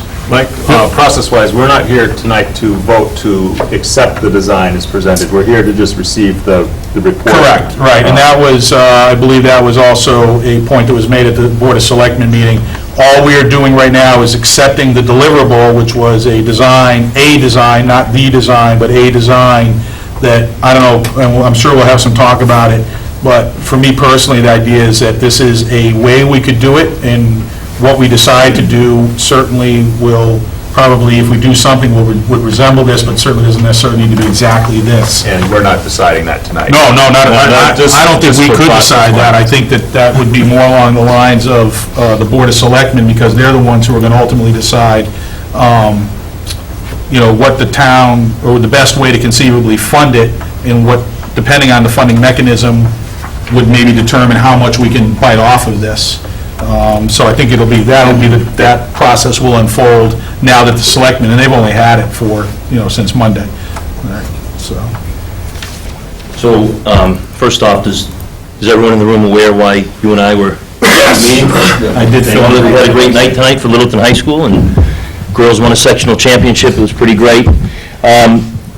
But for tonight, Kevin will probably be the person who does the majority of the speaking in place of Sean. Kevin has a background in construction and knows about design and materials and, how a build like this would happen. I was here back in the fall and did a presentation that I had done to the Board of Selectmen and also to FinCom regarding the condition of our athletic fields, all of our athletic fields, and maybe just getting it back to the forefront again of what are we going to do to address our issues. I would say that Littleton, in my eyes, of all the schools that we compete against, I feel like we're the best school district that out there. But as far as the venues that we play at, I would say we're very much subpar, if not the lowest on the end of the spectrum as far as our feature athletic field, which would be Alumni Field. I feel like every school that we compete against has a better situation than us as far as having, even if it's just as simple as having running water on site or flush toilets on site. We can't change the fact that we're off-site with our feature athletic field, but there are many, many issues over there, which I addressed in that presentation back in the fall, and which gave rise to, I believe, the work that Sean did.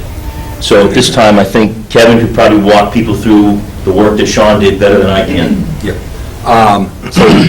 Kevin Hunt, I'm also a member of the Park and Rec Commission, and working with Michael Lynn and with Sean Reardon and some other concerned citizens, one of the things that we've been pushing is exactly as Mike had stated. Littleton, fantastic school buildings, fantastic, faculty. I think the student body, the athletic teams, the education is top-notch, and I think you wouldn't get much argument from most of the people out there on that fact. But the fact has been that the fields have been an issue, and so what we had done is, working with Sean, when he volunteered his services to the town, we went to the Board of Selectmen and asked for him to be able to use his skills as a civil engineer, a person who's designed several athletic facilities, to bring those services to us. Sean's a resident of Littleton and was willing to donate those services, and we basically got together with him, and Sean spent time with the school committee, he spent time with Mike Lynn, and finding out what we could do to benefit the schools, the youth athletic programs. One of the things about Littleton is pretty much, I'd say 95% of our athletic fields are located on school property. And so they're dual-use fields. They're used by the school department, the high school athletics, the middle school athletics, but they're also used by the youth athletics. And if you have any kids playing on our fields, you'll notice the condition of the fields are poor. This field, actually, if we could bring up the next slide, which shows Alumni. So Alumni Field, built in, I believe, 1968 as part of the construction of the Russell Street, what is now the Russell Street Elementary School. It has what in the industry is known as a camelback grading. It's very, very steep. Not much has been done in what is almost 50 years, 48 years at this point. Mike had gone through the whole list of of the issues that we have there, and there are several. As he just mentioned, there's lack of running water, lack of toilets. The bleachers are now 48 years old, and I think, if you walk underneath those, every year when it's graduation time, or we have a big game on a Friday night down there with football, you're looking at it and saying, those bleachers, how many more years do they have? But most importantly, the playing surface is poor. Some of the things that came out of the time that Sean spent with Mike, with some of the concerns from Superintendent Clenchey and the school committee, Mike Fontenella, also was the driveway and the parking situation here. So what Sean basically came up with, using his skills, is as I'll call it, is a conceptual drawing. It's basically putting his ideas, what we can do to this facility to improve it. So, and I'll step aside and try to speak up. So what he came up with was essentially using the same venue that we have here to be, again, it would be a multi-use field for both the high school athletics, the middle school athletics to some degree, soccer and such, and that would be able to use this, and also benefit the youth sports. But he addressed several of the problems as noted. One of the things that I think right off the bat you can see is a new playing surface. I'm just going to leave it at that on that right now. But addressing the grading issues that we have out there, there's several options. Sean, if you read through his report, is recommending that you go towards the turf, a synthetic surface, simply because of the amount of use that you're going to be able to get out of that surface, and he's done several of them. But that's up, I'll leave that at that for the moment. But some of the other things that he addressed, and I'll step aside, he's got a new concession stand, which would have bathrooms. We actually have, here is the sewer pumping station for the schools, so it's very closely located. That should be a fairly easy thing to do, and put bathroom facilities on that site. He addresses the bleachers as well, the new handicap accessible bleachers. Right now on that site, again, we're not handicap accessible really in any way. One of the other things I think that really benefits not just athletics, but addresses a real need at this location. You have a brand new school here that's, I think, 7 years old. You've got a school building that was retrofitted back just a few years ago, but we've had a traffic problem. And if I can go back to the original slide, I'll show you that, of alumni. So I guess the second slide. There you go. So one of the things that we have right now, and Sean had addressed it to the selectmen, right now there's really no defined travel lanes here, especially when you're around this corner. And cars, and I've seen it, you got this real wide area, and cars are going all different directions, and there's no way to contain them. And that was something that Sean saw as a problem. I see it as a problem, because I see people, and people don't really know where they're going. So you'll see when you look back on the design. The other thing is, we can go back now to the conceptual drawing. He also added some parking here, handicap accessible. Now you've got walkways that are bringing you to the field. A large area of concrete which would actually wrap that field and make it really a venue. Right now you have an athletic field with bleachers and a wood concession stand, but it's not really what you would call a real athletic venue. And this creates that. With the parking here, he's defining travel lanes along this route to kind of keep traffic in an area that is really needs some additional parking. I think anytime you've seen a track and field event for the high school over there, towards the Russell Street School, he's added parking over by Whitman as well. So there's a lot of, again, it's a conceptual drawing. I think it opens the door to a conversation for what we really want to see happen there, and create I think what would be just a fantastic playing facility that would bring us up to par with so many of the other surrounding towns that we compete against. So that's really it. One of the major components that you don't see here is that the jet field that was here is now gone. And so Sean did address that with an option of locating that right next to the middle school gymnasium. And again, this field right now is currently used just for Yeah, it's practice field used by, and it says lacrosse and football practice field. So we would address that field as well as part of this. There would be some need to move the drainage pond that runs here back to there, if we were to go that route.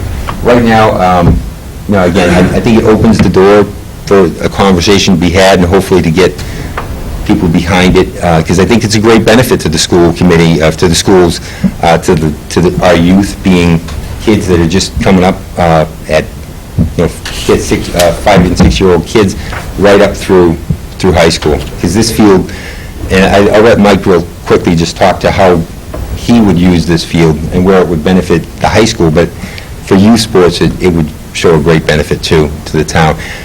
Furthermore, I think if we would go with a synthetic surface, it helps to alleviate some of the pressures that we have on our other natural grass fields, especially behind the high school where the lacrosse plays, and I think, we would, if anybody is to walk down there on a Friday afternoon and watch the boys lacrosse play, and it's a dust bowl in the middle of May, because unfortunately there's just not a lot of grass that's able to sustain itself because of the overuse.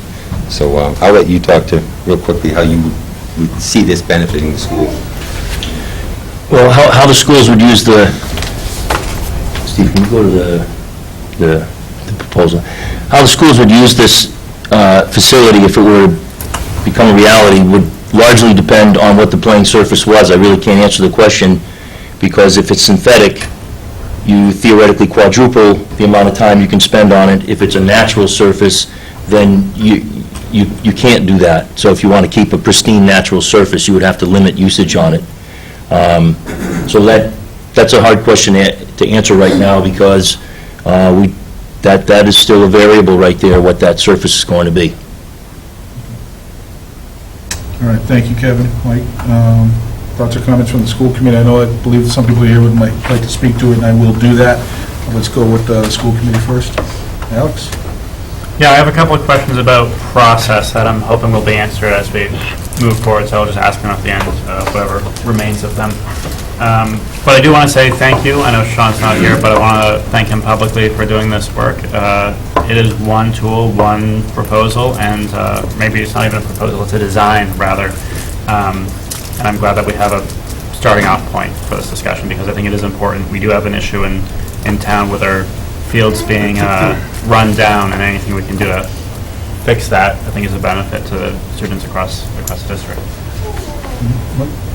Yeah, I guess I don't have a ton to say at this stage, except that, he did a beautiful job, which is a great proposal. I think anybody who watches any athletic events or anything like that and travels around the state can tell that I don't think Kevin or Mike are over-exaggerating the difference between the facilities that our students play on versus some of our neighboring cities and towns.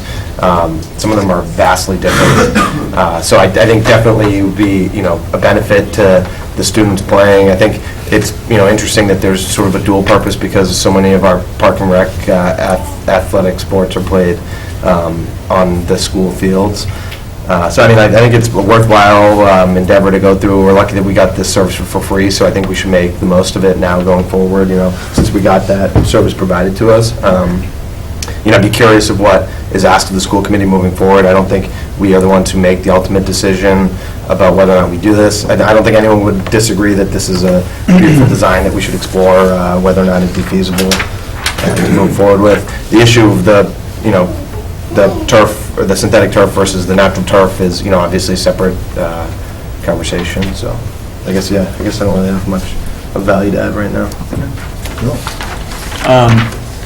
Part of it, I think, will end up, I think it's an interesting piece here, and then, of course, as I start looking at it, it brings up a whole bunch of questions, because we have several other projects simultaneously moving on here. We're planning, I'm our representative of the PMBC, which is doing some of the building stuff, and we're planning on, knowing that there's going to be work done here, planning on how we deal with paving in front of Russell Street School. And we're trying to figure out where the boundary is that we can do that work that wouldn't get just dug up by a piece here. So there's some future coordination pieces that we're going to have to get lockstep with whatever the bigger town plan is, because we don't want to pave it and then have a backhoe come in and dig up all the tar there. Likewise, I don't know what you did with the bus parking. I was wondering that, too. Oh, is it going over to your school now? Yeah, there's little details like that that I think are still going to I think the idea, correct me if I'm wrong, the buses would still be able to park in that area. You can't see it on this slide, but if you zoom in, there's a shading on the right-hand side that is supposed to be school bus. I saw that, but I don't think you could physically turn them in, but those are all. And then likewise, when you flip over to the relocated softball field, there's not going to be a fence there, because otherwise you interfere with the other part, but then you have a field that dumps into a drainage pond, kind of thing. So there still may be a lot of details that would have to be worked out as to how feasible all of those proposals are. And then that will get back, I think, in terms of how I'm not sure if we've talked to the selectmen about how the overall process is going to unroll at this point. Right. On one, and just addressing one of your comments, right now at the jet field, there is no fence that's a permanent fence. So at the relocated field, it wouldn't be a permanent fence, but you certainly, every year, if you go watch a softball game at jet field, there is a fence. It's a temporary fence. Okay. So that would address that situation if, again, conceptual. Yeah, no, I mean, I'm just If that saying, was these the are just, choice. I think, the technical questions that would Yep, start coming up exactly. as you started working through, And we the did at one point implementation process. have a, again, simply with the bus situation, that's an issue where we look at it and say, again, that conversation, if that's where they got to stay, you make arrangements with that to allow them to get in there. But, I think the best case scenario is what Sean is showing you, is you want to have defined travel lanes. If you want to be parking buses in there, you're going to lose some of that. I can speak to that. I know Sean's passionate about fixing the route of egress Yep. through that area. And I know there's probably no good place to park the buses. I can tell you, the buses being parked there are a major problem during large events on the site. You lose, 16 to 20. there's more space, because of the spots where the bus drivers park is an additional set of, it's near 38 or something like that parking spaces at a place where there's not enough parking now. So, there's a lot of issues over daily, I guess, at the Russell Street School. What Sean did does address a lot of issues that Yeah. would also benefit the Russell Street School, I think, as far as route of egress and parking too, so. But I know he's passionate about that, so he might not have looked at it big picture and said, he might have just felt like those buses have to go, but really, he would logistically think where they would go. Because we didn't see on your conceptual design a new bus parking spot. Exactly. Those are things, again, it's to open the conversation, and those things can be addressed, in my opinion. It's So I had just a couple questions on can you go back to the, are we expanding the parking there between the football field and the softball, or the baseball field, to make park spots that you can actually pull into? Because you can't do that right now. Right. We're widening that, so we're taking some field on the, no, not on the other side, the left side. Yeah. Over here? Yeah. Yes. Okay. Yeah, so if, this is actually overlaying, I can't see where the overlay You is. see that, right now, the current drive lane is about here, and there's room, if I slide it this way a little bit, there is room right now to have head-in parking and not affect the Whitman baseball field. There you see again Whitman Field, that's, again, to scale. There's still plenty of depth here between them. But there's room to address, and this is showing us, again, 34 additional parking spaces. Yep. So, With two lanes of passing. with 2 lanes of passing. So there's an opportunity in that area to pick up some, I think, much-needed parking for Russell Street School. And are there plans for doing, there's a booster shed there, or other, Yes. you have a concession stand, but you're losing the other Right, building, well, the or, building that he addresses, and right now, we have down at Alumni, you have 2 wood structures, and I think the total square footage of those 2 wood structures is about 700 square feet between the 2 of them. The building which Sean has proposed is 2,700 square feet was his proposal, which would address, obviously, the bathrooms would take up about 1,000 feet of that, so it'd be 2 bathrooms, 500 square feet apiece, but you still have additional space that would address the concessions, the, I guess, the Tiger Gear, as I call it, and some room for storage, too, which could all be addressed in that one building, and have it done right, a nice Separate place. storage building, too, proposed. But he does show a potential separate storage building. We, again, getting into how much money you have, we had talked about different options with Sean about expanding the square footage of the one building to take on the storage and saving the money. If perfect world, I'd love to build the whole thing. One of the other things that I think needs to be noted is this is the only field in town that we have lights on. The lights are a huge cost to get up. I think they were put in 96, 97. To address that at another location is a cost that we'd be, if we were to try to move this field someplace else, I think you'd have a lot of neighbors being upset. Or even change the orientation of the Exactly. footprint. You have to address that. Exactly. It's a big cost there. So again, Sean did this with the idea that those lights are staying, and he's actually got them showing you. They're not really defined.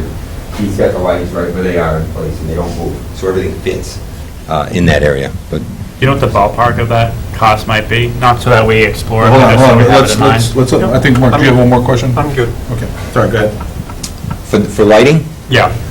I believe it's I actually have a meeting on next Tuesday, my day job, with a lighting rep for sports lighting, but I believe it's in the estimate of around $350,000. Okay, So it's a big cost. that's helpful to know.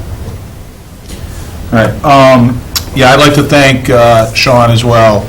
It was a, terrific thing for him to volunteer to do. It obviously took him a while, because this was back in, I think, November?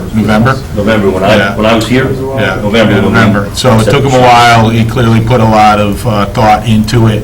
I did have a couple of conversations with him about it, and his passion for trying to address a plethora of issues was evident. It wasn't just for him about, coming up with a lacrosse field for his son to play on. It was about traffic. It was about access. It was about a diminished facility that really doesn't reflect the quality product that we provide to our kids, both in the school system and outside the school system. And it was about Russell Street in the middle school and tying the vision together. He's a great guy to talk to. You can get carried away. And I appreciate the comment you made, Kevin, about that this is a jumping off point. And yeah, we would all love to see, this along with a bunch of other stuff. And the question is going to be priority and, funding and things like that. We've clearly, I think, done a good job of identifying a need. The playing surface aspect of it is certainly one compelling part of it, but for this particular facility, there are many other things that we've done. I think we've done a good job of articulating what the need is, and this is a good first effort that addresses all of them in a meaningful way. Now, we'll get down to the brass tacks about where do we put buses and how many parking spaces are we going to truly add, and things like that, and how much square footage of storage space, do we really need that much, so. I think one of the other things that, just before wrapping up, this field is, as it currently sits, is the primary athletic facility for the high school, as far as your football games, and I think we don't have that opportunity to build this right now at another location or at a school site. Behind the high school, it's not going to work. Right now, you would actually lose too many fields to do it. You do not have the width to go with the soccer fields that are there right now. They're 330 feet long, and they are a tight fit on that field. So in order to put a football field there, you're going to have to spin it. You'd be into the baseball field. You'd be losing really fields. So and that's one of the things that Sean looked at again in the early stages is, is this I think this is, at the end of the day, this is the best site to do this, as well as, Mike would love to have the ability to let the kids walk out the back door onto, some nice sports fields there, but we just unfortunately don't have the area behind the high school to do that. Thank you. Before I open it up to the public, we do have a member of the Board of Selectmen here who was the only one. You can look around, but I double-checked. There was only one. Stand out like a highlighter. Chuck, I mean, you were there on Monday. Do you have anything you'd like to add in terms of what Sean actually presented, or what any discussion that entailed at the Board of Selectmen meeting on Monday? You guys all touched on it. He did mention that he looked at other sites, not just on school property, he looked at other sites that have been bandied about with Park and Rec, and Morgan property, for instance, and the cost to get in there was prohibitive. And so he settled on this site and thought this was probably the best option. All of this is posted on the Board of Selectmen, on the town site. So the package that he submitted is posted on the site, so has all the drawings, has all of his narrative as well. So. Do you have the URL for that? Because I don't know how to, do you know how we can access that? Because littletonma.org, and then when you come around the homepage, if you go to, on the side it says boards and committees, click on the Board of Selectmen, and there should be... it's right on that. It's supposed to be there. It should be right there. I couldn't find it. Yeah, I could. All again. I'm texting Keith right now. Okay. He committed to doing it on Monday night. I have it all right here, so I haven't downloaded it. Yeah, these materials will also go into our packet. They're not in there right now, but they will when we put the final version of the packet. It'll be up there as well. But it'll be, like, in the packet, it's not going to be separate links, so you're going to have to open the packet and look at the attachment, and just keep scrolling down and down and down and down, and you'll get there. Can we get it up there before this is approved? I don't think the ones is up on the Board of Selectmen site yet, so this packet needs to be publicized. Agreed. So, we're not approving anything though, right, tonight, again? No, we're not. I'm just really just bringing it to you because we were here once before, giving it, talking about what we were going to try to do or what Sean was going to try to do. And I mean, the idea is that Sean offered his services in kind, he went through the effort, he had a final product, he has delivered it, so that ends that phase. Sean is done with his offer of services in kind. Now, what the town decides to do with the delivery is, that's just unfolding. So, Chuck, has the selectmen settled on a process at this point, or is that going to be scheduled for a future meeting to figure out what to do next? There will be discussion, I believe, this Monday night, further discussion around the project and potential funding sources and things like that. I know you just said that it hasn't been decided yet, but just to hit you on that again a little bit. And probably it's kind of anymore.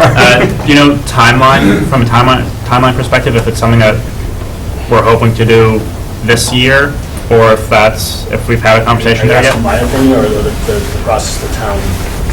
I'll ask both. I'll listen to either. So I think we have a product in front of us. We've got cost estimates in front of us, and I'll speak for myself, and if this comes up on Monday night, then I'll be repeating myself. I think that with what's in front of us, the town meeting in front of us, there's an opportunity for us to do something within the levy. I think that would most likely be a process that I'd be in favor of doing, because then we can get into one of the things that actually Sean did bring up is on a timeline basis, if we were able to do something and get into a bid, get something out to bid, try to get some design done prior to the November town meeting, that's a good time to hire a lot of the companies that do athletic facilities, because they've been slammed all summer long trying to get jobs completed, and they're looking to book their jobs for the next year. So I'm not sure if I'm answering the question that I wanted, Alex, but I would say that best case scenario, there would be something before November town meeting to be able to do something within the following year, and ideally have teams playing on this surface in fall of 17. That's helpful. So I didn't get this until about 4 hours ago, and I want to read it, entirely. But this was a helpful primer, I guess. I know I quickly checked my email right before the meeting, and I saw this report, and then I saw about a dozen emails from parents, and I haven't read through anything entirely, which I don't like to be in that position, but I'm hopeful that we'll be able to revisit this in the coming weeks when we have more time to digest and hear from the public about this. I think too that if, you know, if more business or more discussion transpires from the Board of Selectmen, then we would react to that anyway. That would be, you know, that when we did the track, that's exactly what happened. You know, when they started saying, okay, I think we are going to do some funding, then we started getting more and more involved. So, yeah, that'll definitely happen.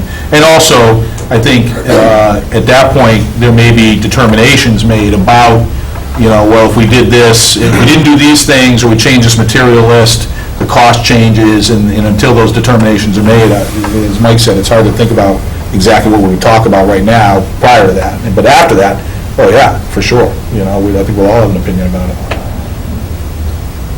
Great. Thank you. All right, guys, thank you. At this point, if there's anybody that would like to specifically talk about this, feel free to come up and weigh in at the podium. Yep, go ahead, Jenny.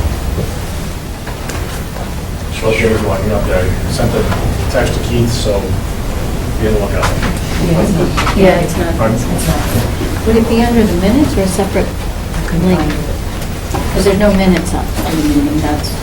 Well, there are no minutes yet, because they just had a meeting. Sorry, go ahead, Jenny. Yeah. Sorry. Jenny Cameron, do I have to give my Just address? your street. King Street. Thank you. First, I just want to say I love the look of this plan. I think it's beautiful. It really cleans up that area and makes it look like less of a second thought, like an afterthought. It's kind of a mess back there, and, you know, there's no doubt about that. I can also appreciate the bathrooms, because my high school stadium didn't have them. It was quite a hike back to the school. And I can totally imagine a marching band heading out onto that field, shining in blue and gold uniforms. My kid's in preschool, we have some time. But I do want to say, and I want to make this real clear, that if this plan, this very pretty plan, ever is proposed with a rubber infield turf field as a required part of the design, I will oppose it, I'll fight it, and I hope that many, many other people will too. These fields have not been tested on animals, and I'm not comfortable with them being tested on my children. Thank you. Thank you.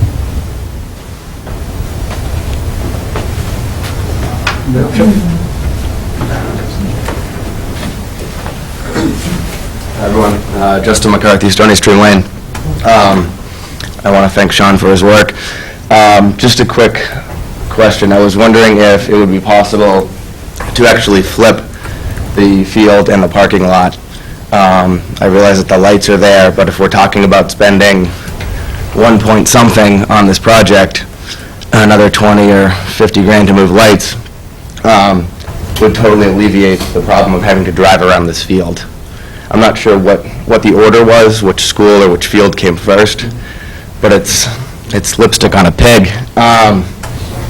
And I share the similar concerns with the rubber crumbs. I think if Littleton put artificial turfs in 5 years ago, you might not have had any opposition. But the studies are out there. ESPN's running an E60 on it. It's real. We need to address it. And I would ask the school committee to take a hard look at it. Thank you. Mike, can you just give a quick rebuttal, just based on having a lot of conversations with Sean? That was absolutely something that was looked at, and when I was in the school committee, we In looked at... terms of the... Relative to parking. Sorry. Yeah, so, I was just thinking that if we can come in this way, I see these spots as really dangerous to have to back out into a 2-lane, especially when a football game's getting out. So there's going to be people walking, and there's going to be cars, and it's... Totally get that. That, what you're proposing, others have thought of and proposed and said, why don't we move the stadium back where the pavement is? But anytime you're recreating something that you already have in another location, there's actually, the cost goes up quite a bit by relocating it. The lights, I think you mentioned like a $20,000 to $50,000 price tag. It's more like a $300,000 to $400,000 price tag. I'd love to do the Mac Daddy of stadiums over here, but we also have to be cognizant of taxpayers, and Sure. there's a lot of things that come into play. That's why Sean presented on the existing site with what he felt was Right, and I've seen facility for our... everyone's forward been working within the budget, but if we're doing a 2,700 square foot bathroom and a 700 square foot storage, and we're doing all new pavement, I mean, I think we'd like to see the numbers both ways. I just had a really quick question. Chuck, that number, was that 350 for the lights, for moving them, or for new lights? Or do we not know? I don't know if you'd have the option to move, technically, move the lights and the fact that there's, I mean, you see what's above ground and you might be able to salvage some of that, but there's a huge cost to that is what's under the ground. The lighting, I mean, you've got some pretty heavy-duty cables coming in there underground, encased in concrete, around that, entire field. That's where a huge cost is there. But again, you got a big light foundation. Anything is possible. I mean, you could move that field. It's a question of, again, how much do you want to spend? I don't think it's a $50,000 upcharge. You're looking at, upwards of several $100,000 to do that. And that's why, again, anything can be done. You could move that field if you want. It's a question of how much you want to spend. Justin, you raise a good issue. I think I think it's a reasonable request to at least, as part of the process, get the information to understand, and it may become a no-brainer, yes, or a no-brainer, no. The way it has been explained in the past is that you're not moving the field. What you're doing is leveling what you have and building a brand-new field 35 feet away. And it would be the same thing as if we just said, oh, well, let's just go put it up at the high school, and we'll level this and do something else and put a brand-new field, a mile and a half away. It would be the same exact thing. The 35 feet to the mile and a half is meaningless. It's the same project, just farther away. Sure. So, but I'm not dismissing it out of hand. I think it is worthwhile to have the number and see, so that we know. So I appreciate the question, and we will make sure that, try to make sure that that becomes part of the consideration. Thank you. Anybody else? Can I go? Yeah, we would actually require you to do that. It's just for the microphone mostly, so that the people on television can more clearly hear the Put dialogue. people on the spot, but making them Yeah, go to the exactly. podium too. I was going to make a speech. My name's Nora Lally Graves. I live on Cricket Lane. And my son is coming up in the Littleton school systems. I mean, he's little, so he's just coming up in school systems. But this is an amazing design. I think everyone that I've talked to about this, and it's been a very short window of time, has talked about the fact that this is such an improvement over what we currently have, and I don't think anyone is denying that. But I would want to add my voice to those opposing a synthetic field, not necessarily without due diligence. The problem is that the science just hasn't caught up with the technology yet, and there are so many studies that haven't been finished yet. So if there was going to be a synthetic field as part of this plan, I would want to make sure that the community and the town is informed of the fact that we're laying down material that hasn't been proven to be safe. And I also would ask that there was a clear communication channel between, maybe not the school committee, maybe the Board of Selectmen, I'm not clear on which entity owns this, but between those committees and the community, because it's really hard for people in the community to understand what's happening and at what stage the project is when you get information just off the cuff and, you rush to defend, one idea or the other. But a lot of people don't really understand how fast this is happening, when they have to get their opinion in, how much time they have to do research or sort of inform themselves on the position that they would have to take before this is concrete and decided. So it would really be helpful if there was either some sort of form specifically on this, or if there was some updated website or something that we could tap into. Maybe there is, and I just don't know that it exists. But I'm finding that that's a real concern for a lot of people I've talked to. Thank you. Anybody else?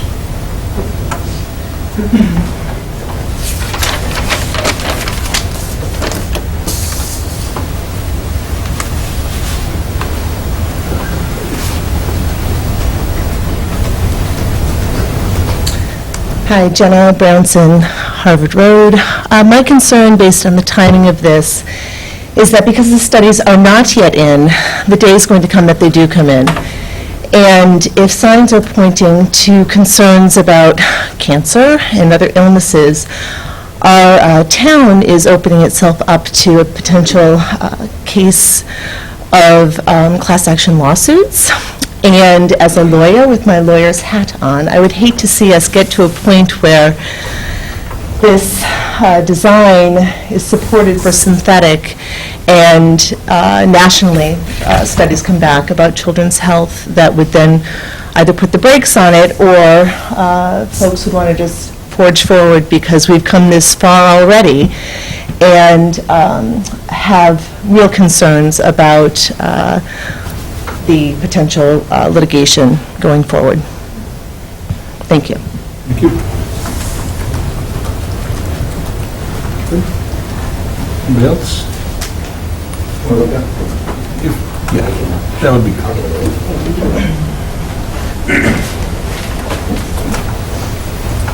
Let everybody hear your dulcet tones. I just like saying dulcet tones. Chuck DeCoste, Matthew Drive. As Mike mentioned, I am on the Board of Selectmen. To address a couple of the issues that came up, as far as a forum, absolutely. If we decide to do something and move forward, there absolutely will be forums, public forums, and I'll commit personally, I'll go up to the high school and have people come to the auditorium and just have open forums and conversations. There is a lot of information out there. And to address Ms. Bronson's comments, certainly we don't want to open up the town to any lawsuits, by all means. This plan that Mr. Reardon presented to us generously can be, he refers to the middle as like the when you buy a home and the contractor gives you a credit to put carpet or tile or hardwood, he refers to what goes in the green space as the carpet. So it can be natural turf, it can be synthetic turf, and there's different types of synthetic turfs. So it's not, no decisions have been made on what's going to be done inside the green area. So we haven't chosen the carpet. We haven't even chosen whether or not this is going to happen. So this is part of the public forum. Appreciate the school committee allowing for folks to kind of give their opinions. And I'm glad I came because I was able to maybe answer some questions. But I will commit to everyone here and anybody watching that if this does move forward, there absolutely will be public forums. If it's not something that the Board of Selectmen is doing as a whole, I will personally hold public forums in a public space, and people can come out and let me know what their opinions are so that we do make an educated decision. Thanks. Thank you. Anybody else?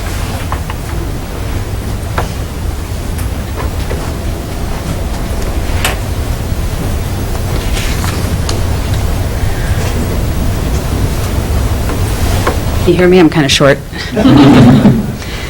Julie Rupp, New Estate Road. I definitely want to express my appreciation as well for Sean's services. I expressed it to him personally after the meeting. I think he put a lot of thought, or everyone going into this put a lot of thought into the design. The thing I would like to ask is that we decide the carpet before we move this forward. My fear is if we decide, that we're going to, and I think this is wonderful, I think we need it, I absolutely support it, and actually one of the things I still think about was Coach Lynn's presentation about having to climb on boxes to mount speakers and mess with a sound system. I don't want Coach Lynn falling, I think, and again, in the context of... Speaking of lawsuits. No, seriously, he's going to pull his back or something. But I mean, in the context of being a respected school, I absolutely get that, and I reiterate someone's comments that if this were 5 years ago, this would be a very different conversation. We have many public health agencies, the Centers for Disease Control, the Consumer Product Safety Commission, the EPA, Mount Sinai Children's Environmental Health scientists, all are saying, hey, wait a minute, there is enough of a potential significant risk for this material, we need to take pause. And so the state of California is in the middle of a comprehensive study. The CDC, the CPSC, and the EPA, which are the acronyms for the federal agencies I just mentioned, are also just beginning a study as well to comprehensively, get some comprehensive information out there. So there's a lot of study going on right now, and so I think we need to take pause and honor some of that process. I don't think there's anyone in this room, and perhaps in the town of Littleton, that is credentialed enough to, second-guess Mount Sinai Children's Environmental Health Scientists. That's what they do. If there's someone in town who is credentialed, by all means, we should speak with them. And I also respect the fact that kids are playing on surfaces that are, not ideal, unsafe. That is a problem, but I don't think it's enough of a problem in the face of all of this public health attention to put them at risk. Because we need a playing surface. I don't think the playing surface is worth it. And the conversation is rapidly evolving. Information could come out a year from now. I don't think we're talking about by this fall or by, the timeline we'd like to do an RFP. But I just don't, I think everybody wants what's best for their kids, and I don't think, and I think a lot of people haven't been paying as much attention because we have lives. So that's, I have some health, summaries of health issues I could summarize for you. I don't know if that's necessary at this point. I did email the position statement from Mount Sinai Children's Environmental Health Center to the school committee, Dr. Clenchy, Bronco. I have a few copies here if anyone would like it, Board of Selectmen, Coach Lynn, I'm more than happy to share, but I would really just like to slow this process down a bit. If we fund it, by town meeting in May, I know that Sean Reardon, the only thing he designs are synthetic turf fields. And so, what else has been done in the process to look at these other materials? I would like to talk to you later about actually really getting involved. I have started to do some research on other materials. Can we do something else? So that's all I'm asking. Can we slow this down and do something else and not approve this until we've vetted the carpet? Thank you. Anybody else? Once, twice? All right, thank you all for coming out and sticking with us while we made it back from Worcester. It was a good product, interesting discussion, and a lot will unfold with this. So please stay tuned on the websites, and you'll see what's going to come up and when, and we can let the process unfold. All right, so moving, yes. Real quick, do we want to, later on in the meeting, we're going to be talking about the FY17 budget. That's next year's school budget. You've already made it this far. Please stick around. No policies tonight. Teaser. I never thought about I'm curious to see how this works. You might be able to get home and still see it on TV. Yeah, exactly. It is, in all truth, a very important discussion that we're going to be having as a town over the next couple of weeks, and I know we're not quite there yet in tonight's meeting, but we're very close, so if you pick it out. Let's keep going then, and we'll see if we can hold them in there. All right, we are on old business. Update on the middle school and high school-based dress code policy review. Just wanted to bring this back to the table. We have charged the middle school and high school administration to review their dress code policies with the instruction to align these policies closely to statute and district policy. Many districts throughout the Commonwealth have policies that go beyond the parameters of the law. So our policies are not dissimilar to other districts, but I feel very strongly, and I'm sure the school committee shares my philosophy, that if we are going to have policies, they need to be in alignment within the frameworks of current law. So on that note, I just wanted to have the principal of the middle school and the high school just talk about their process. Can I just say, I want to make a little distinction. Our policy is actually pretty closely aligned Yes, with the it law. is, The right. district policy, our handbooks are varying from the legal requirements on it. Because in reviewing, our district policy may actually already be fine, but I'm waiting for all of this process to finish out. That's a good point, Darrell. Our district policy is in alignment with the current law. Yeah. It's our school policies that need to be revisited. So I'm just going to give you a brief process update to let you know where we've been since the first school council meeting in October. So in addition to working on reviewing educational programming, our school-wide initiatives, and the budget, the LMS School Council has spent a considerable amount of time over the past 5 months working on our dress code. We did a thorough review of the Mass General laws, as well as a variety of case studies, studied many research articles related to dress code. We had a very solid presentation given by 2 high school students who came down who were passionate about this particular topic. We also reviewed the dress code of many local high schools as well as a few high schools outside of Massachusetts. Over time, over the course of 2 to 3 meetings over that 5-month period after doing all the research studies, we also developed a draft plan. We did that work. I'd like to point out that so much of this work has been done by the school council outside of that precious 2 to 2.5 hour once-a-month meeting. We set up Google Docs and research documents and note templates so that we can work asynchronously, and the faculty members and the parent members on the school council really deserve a lot of public credit, and when we do a formal presentation, hopefully some will be here and I'll be able to let you know who was involved in that process all the way through. But it's amazing to watch people dig in outside of a formal meeting like that, and they're reading articles and sending me articles and populating the Google Drive with lots of studies and lots of research to get us to put together a good policy moving forward. We also met with the school leadership team. That's a really important step to get the faculty and the staff's understanding of why we're doing this work and what direction we're going. So we did that. I presented the draft to the school leadership team, which is a representative group of our faculty.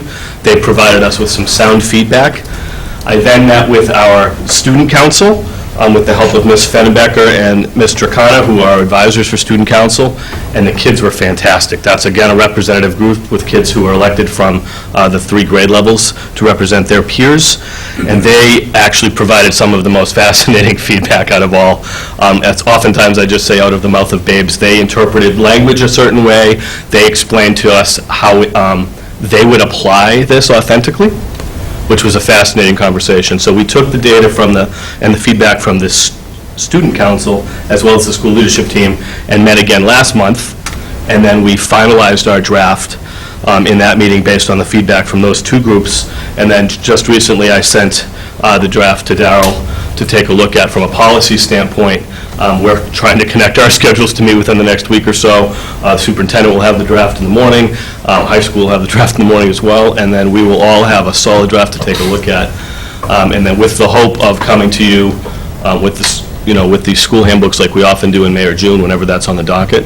We're looking at other policies as well, believe it or not, in that handbook, but this one will be included that evening for your understanding and approval of the handbook. So I'd like to thank the school council for their work. I'd like to thank the students for their work. And it's been a very solid process that we've gone to so far. And I will tell you that the draft that we have in place is very inclusive, progressive, and student-centered. And the goal is to make it reflective of our community. It also will support our students' rights and desire, and this is my favorite sentence, to dress with due consideration to popular convention. So that is very formal language for we want to dress as the times reflect, and that's really important to the kids, that they can look appropriate for school but dress how they would like to dress. And so that's a fascinating turn of a phrase there that we borrowed from another school district. So that's the work we've done, and we hope that it'll come forward in a positive way in May, and then we'll roll it out in September 1st. Mark, questions, comments? No, Olivia gave me comments, but it was more about what the old policy was and complaints about it, so Yeah, I won't read them based on... Yeah. Darrell? No, I'm setting up to meet with Mark. Okay, good. My only question was, is to check to see whether Daryl had a chance to sort of like digest this in relation to the district-wide policies. I'm happy about the inclusiveness of your process, and having been on a school council, I know how those meetings that start off as 2-hour meetings and end up as 2.5, 2 and 3 Phone quarters. calls and emails. Yeah, and- It's a lot of work, and I'm glad that folks are sticking with it. And also, I'm really glad that you're including the students in that process, because I think that's so important for that buy-in. And also, as you said, you learned so much that you don't even think of. They were great. So that's really good. I've been meaning to get with you on this issue, so I will do that afterwards, or at a later date. I have some ideas that I might be interested in. Okay. Thank you for this. Do you know a timeline, generally speaking? I'm assuming we do every year, and all policies will be updated in the handbooks, and we'll do the presentation that evening. So whenever that gets on the docket at the end of the year. Normally. Right. When that happens, can we make sure we give a little bit more time than we normally do, because we're making a more substantive change than we have in recent years? I think really what I would hope always happens with that is any year that there are significant changes to a portion of the handbook, that those should be highlighted anyway. Yes. If the rest of it is just sort of, hey, status quo, status quo, status quo, that's fine. But when we make a change, whether it's this or anything else, I would, it always happens, so, but that's a good point, so. All right, thank you, Dr. Brinkley. Yep. John? Say a few words. Not much to say. I see Lisa Boone here is from our school council. She can attest that we've been discussing this as a school council since the beginning of the year. One of the key points that have come up in our school council among the members is that that we examine our dress code at the high school to certainly be aligned with the Mass statute, and that's definitely expressed wish of the superintendent when we met early this year, to make sure that it's aligned with and enforceable under Massachusetts general laws.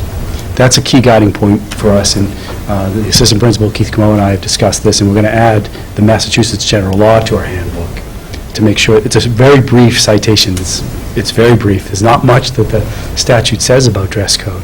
We want to make sure that that is in the handbook as a reference point for parents and students, since that's the thing we go back to when we have to enforce serious issues that may be contested under the law. The other point that has come up is that we examined it to be gender neutral. There are some words in there that have been batted about in our handbook in questioning whether it's really aligned with the law the way it's currently worded, the specificity in the handbook language at the high school. As you might recall from the students who presented previously about the dress code from the high school, they were middle school students and came up in their 9th grade. They spoke to the fact that they liked the high school dress code for the most part, and recommended language from the high school handbook be applied at the middle school.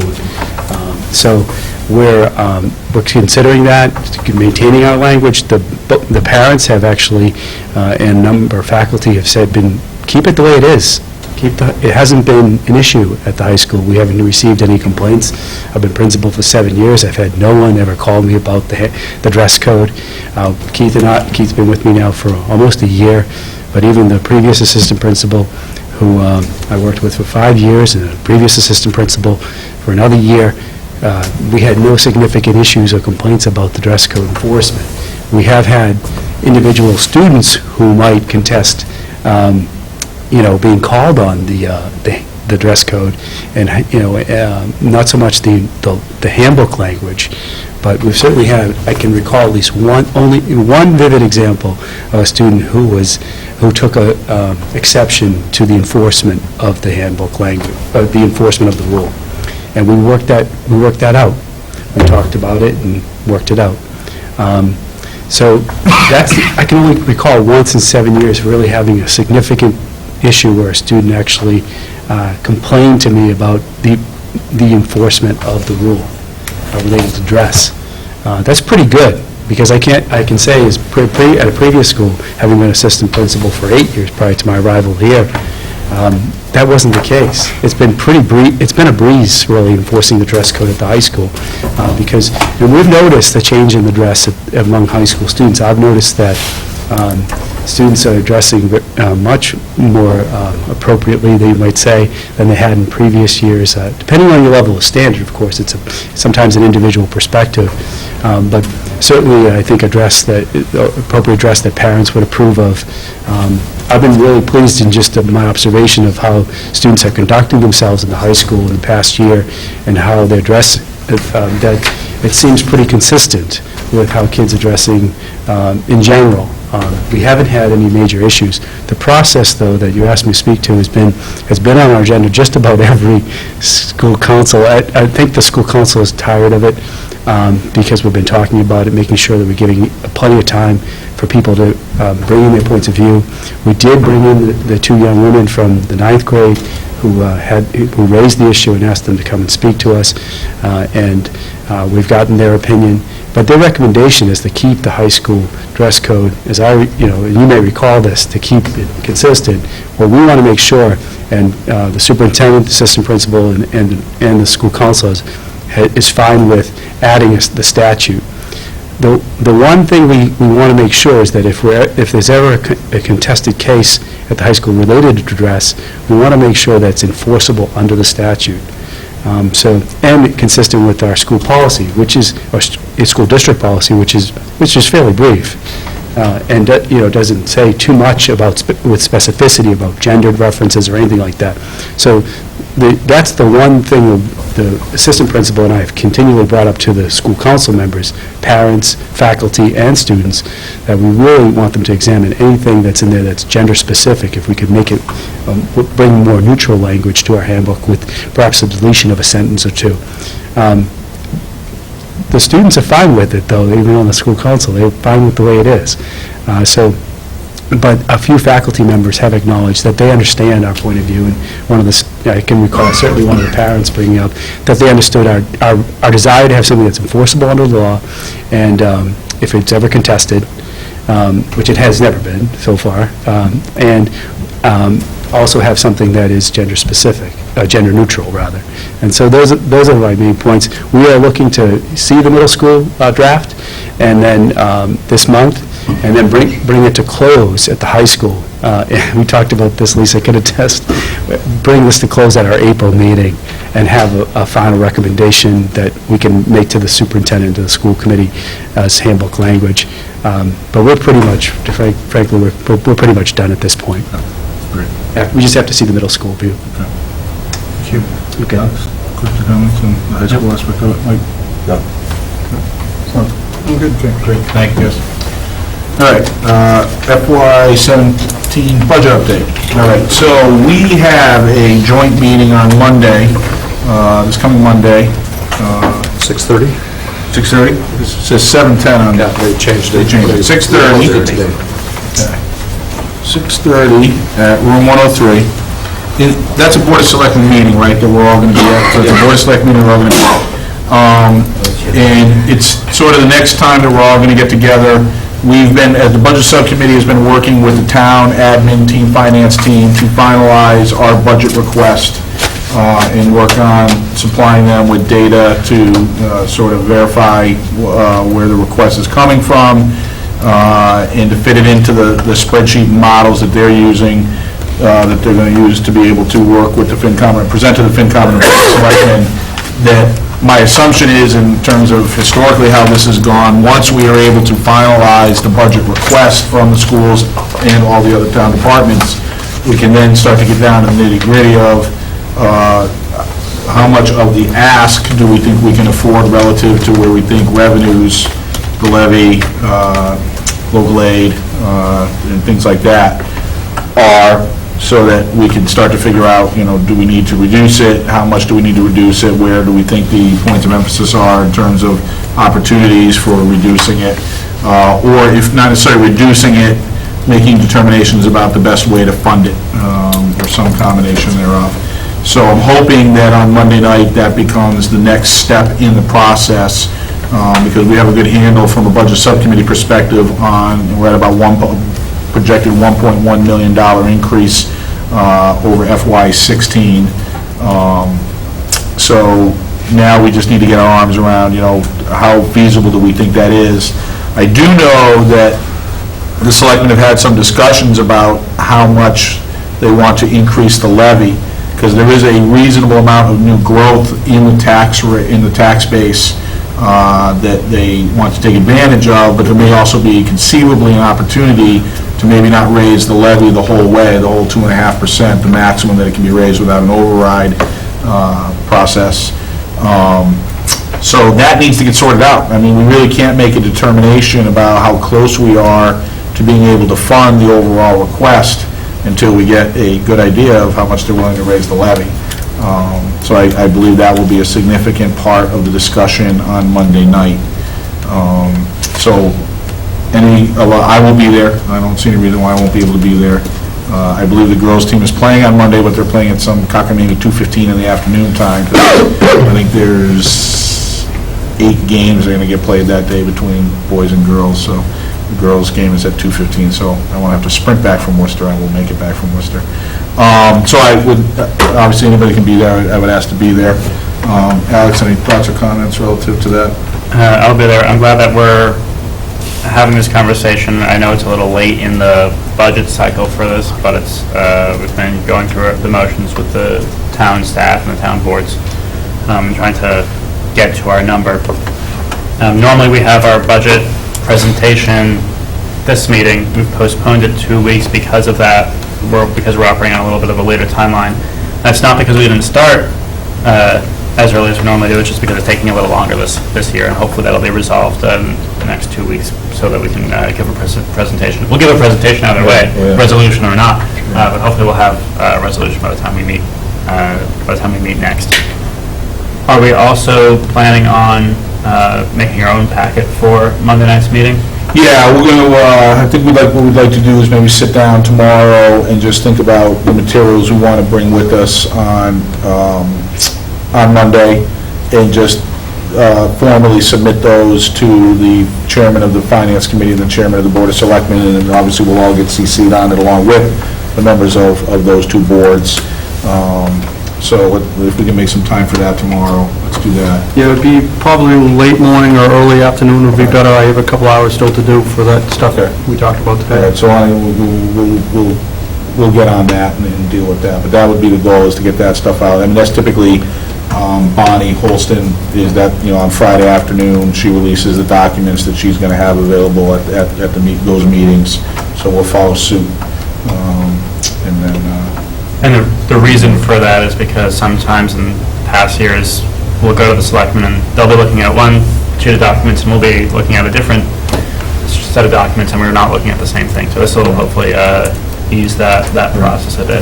Maybe what we can do is first thing in the morning, if we can just give them a heads up that there will be documentation coming their way, just so in case they're going to, if they want to, they can conceivably, it could all go out at once, just so we can coordinate that. So let's go ahead and do that. Email tomorrow. All right. Any comments or thoughts on that? Just looking at our calendar, so the 24th, we're doing the public hearing for the budget. I guess what I would like to make a request is that once, I guess after Monday's meeting with the Board of Selectmen, when you start getting from the budget subcommittee's perspective, the final look at what we're going to be recommending for a budget, if we could have that sooner, so I could have a chance to digest it. Sure, even if it's just, I'd like to the number, to look at what the... Doesn't have to be the presentation in its entirety, but certainly the... So I understand what the makeup of the detail is. I mean, we've seen the initial entry number, but you've been refining it and the other pieces there. And I think that, exactly, and I think that along with that, which is important, the other pieces of the puzzle that we need in order to put the whole picture together eventually is, we'll have some information hopefully on the levy. We can start to think about local aid, and hopefully Bonnie will have something to say about that on Monday. But also we can finalize our revolving account numbers and think about how all those different pieces are going to fit together, and allow us, you to take a look at it, and all of us to analyze and say what are our alternatives and potential scenarios.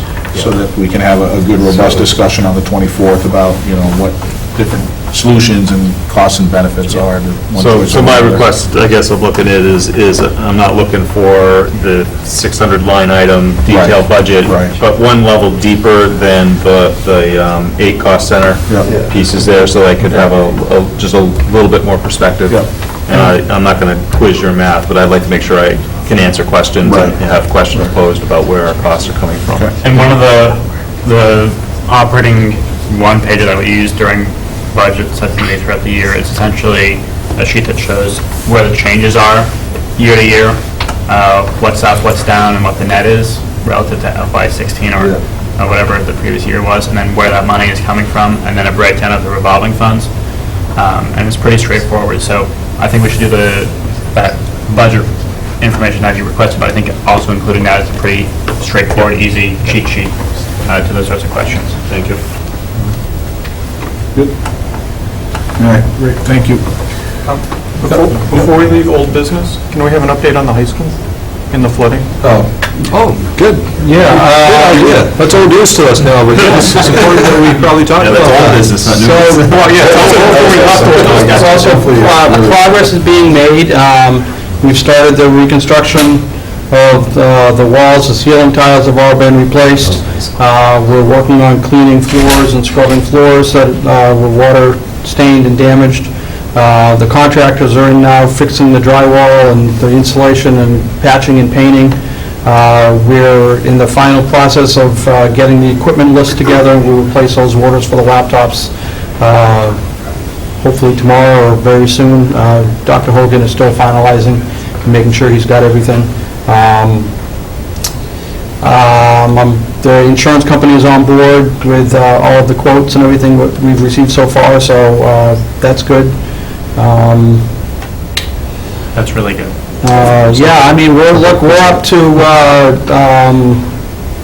I don't have the exact number off the top of my head, it's about $75,000 of damages and replacement costs and tile replacement and drywall. That does not include the cost of the cleanup from Service Master that came in. That gets paid directly from the insurance company, and I haven't seen that figure yet. So this is pretty close to $100,000 worth of damage that was done. And is that just on the infrastructure itself, and then it's on the equipment and the physics lab type stuff, is that going to be on top of that? No, that's included in that number. Okay.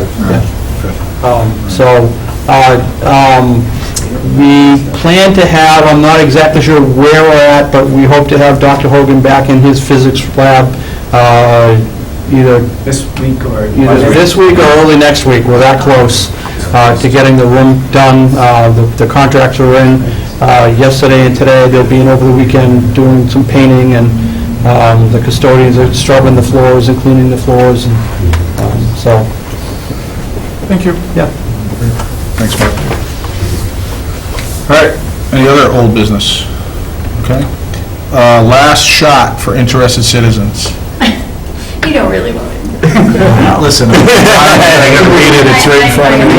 I have to ask, you can say no. I'm having a hard time resisting, because I just want to say that I think that that design is awesome. But I hope we can figure out maybe an alternative surface, because what an incredibly big improvement it would be to our entire school district. So, and it was really generous and wonderful. So, there are some definite issues that have to be done, as far as the validity of moving the softball field, making sure everything's all set up and all that. And then the parking spaces, I think people have some really good value. But, I just think it's well overdue. I just think it's so important, because our fields are in such disarray. And so I know that there's this whole intention of the surface, but we can't get around the fact that we need to do something about things. And that's not the only one, and we all know it. So getting a real number that could be possible, and I know moving it is much, much bigger. So, but I think it's absolutely necessary to figure it out. To really look at this and figure it out. Because I don't want to see it cut off again for years and years and not do anything about it. was going to say that was a good comment, but I don't think we picked up, because it was ended up being a good comment that didn't get recorded. That's all right. All right, subcommittee reports, PMBC. Nothing new relative to the schools. Everything is still working towards inputs for the, town warrant budget for next year. Okay. Budget we already took care of. Policy subcommittee? No, I'm gonna probably push until after the budget stuff is done. Thank you.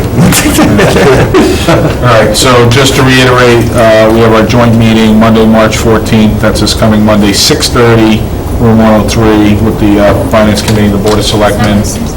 And then we are back Thursday, March 24th, for the public hearing on our budget. As Alex reiterated with the audience, that's the big one, so the budget, big time of year for that. So we would love to have, really, I'll be perfectly honest, Monday is more important in all likelihood than next Thursday, in terms of being, if you're interested in advocating on behalf of the school budget relative to other things that we all know we need to do as a town, Monday is the time to do it, not Thursday, March 24th. Because the audience for that particular point of view is the FinCom and the Board of Selectmen, because every year there is some horse trading that has to go on, and we've all done a good job, I think, in terms of, I think we're all happy with the way the town is going and the way the schools are going, but that process unfolds at those particular meetings much more so than it unfolds here. Really here, what we're doing is reacting to what transpires at those meetings. So if you're thinking about coming out on one or the other, we'd love to see you at both, we'd love to see you at all, but we understand priorities and everything else. That's the one to think about. So really think about getting, there was a good crowd here tonight, there were some really great comments, and follow up on Monday. Right, because it's important to note the selectmen are the ones that put the number on the warrant. Right.